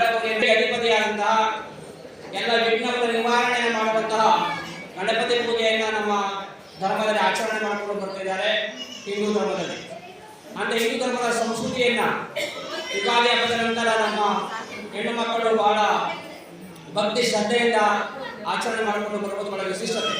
ಈ ಸಂದರ್ಭದಲ್ಲಿ ಆಲ್ಕೆರೆ ಮಠದ ನಂಜುಂಡಸ್ವಾಮಿ, ವೀರಶೈವ ಕ್ಷೇಮಾಭಿವೃದ್ಧಿ ಸಂಘದ ಅಧ್ಯಕ್ಷರಾದ ಶಿವಣ್ಣ, ಚೈತ್ರ ಇನ್ನಿತರರಿದ್ದರು. ಕೊನೆಯಲ್ಲಿ ಮತ್ತೊಮ್ಮೆ ಹೆಡ್ಲೈನ್ಸ್. ನಾಗಮಂಗಲದಲ್ಲಿ ಗಣೇಶ ವಿಸರ್ಜನೆ ಸಂದರ್ಭದಲ್ಲಿ ಕೋಮುಗಲಭೆ, ಪಟ್ಟಣದಲ್ಲಿ ವ್ಯಾಪಕ ಭದ್ರತೆ, ಕ್ಷೇತ್ರದಲ್ಲಿ ಅಶಾಂತಿ ನೆಲೆಸಲು ಬಿಡುವುದಿಲ್ಲ ಎಂದ ಚೆಲುವರಾಯಸ್ವಾಮಿ. ವಿಶ್ವ ಆತ್ಮಹತ್ಯೆ ತಡೆ ದಿನಾಚರಣೆ, ಪ್ರತಿಯೊಬ್ಬರೂ ಆತ್ಮಸ್ಥೈರ್ಯ ಬೆಳೆಸಿಕೊಳ್ಳಲು ಶಾಸಕರ ಕಳಕಳಿ, ಪೊಲೀಸ್ ವರಿಷ್ಠರಿಂದ ಪೋಸ್ಟರ್ ಬಿಡುಗಡೆ. ಹೆಚ್ಚುವರಿ ಶುಲ್ಕ ಆರೋಪದ ಹಿನ್ನೆಲೆ ಮಂಡ್ಯದ ನ್ಯೂ ನವೋದಯ ನರ್ಸಿಂಗ್ ಕಾಲೇಜಿನ ಸಂಯೋಜನೆ ರದ್ದು, ರಾಜೀವ್ ಗಾಂಧಿ ಆರೋಗ್ಯ ವಿಜ್ಞಾನ ವಿಶ್ವವಿದ್ಯಾಲಯದ ಕುಲಸಚಿವರಿಂದ ಸೂಚನೆ. ಸೆಪ್ಟೆಂಬರ್ 14ರಿಂದ 2 ದಿನಗಳ ಕಾಲ ಗಗನಚುಕ್ಕಿ ಜಲಪಾತೋತ್ಸವ, ಅಂತಿಮ ಸಿದ್ಧತೆ ಪರಿಶೀಲಿಸಿದ PM ನರೇಂದ್ರ ಸ್ವಾಮಿ, ಪ್ರವಾಸಿ ತಾಣ ಅಭಿವೃದ್ಧಿಯ ಆಶಯ. ಸೆಪ್ಟೆಂಬರ್ 13ರಂದು ಮಂಡ್ಯ ವಿಶ್ವವಿದ್ಯಾನಿಲಯದ ಘಟಿಕೋತ್ಸವ, ಕಾರ್ಯಕ್ರಮಕ್ಕೆ ರಾಜ್ಯಪಾಲರ ಆಗಮನ, 3 ಮಂದಿ ಗಣ್ಯರಿಗೆ ಗೌರವ ಡಾಕ್ಟರೇಟ್ ಪದವಿ ಪ್ರದಾನ. ಕೇರ್ಪೇಟೆಯಲ್ಲಿ ಚಿನ್ನರ ಜಾಣರ ಜಗಲಿಗೆ ಹರಟೆ ಯಶಸ್ವಿ, ಡಾಕ್ಟರ್ G. ರಾಮಕೃಷ್ಣೇಗೌಡ ನೇತೃತ್ವ, ಮಕ್ಕಳ ವ್ಯಕ್ತಿತ್ವ ವಿಕಸನಕ್ಕೆ ಪೂರಕವಾದ ವೇದಿಕೆ. ಇದಿಷ್ಟು ಇವತ್ತಿನ ಪ್ರಮುಖ ಸುದ್ದಿಗಳು. ಇದು ನಮ್ಮ ಸೊಂಡ ಟಿವಿ ಬಾಂಧವ್ಯಗಳ ಬೆಸುಗೆ. ನಮಸ್ಕಾರ.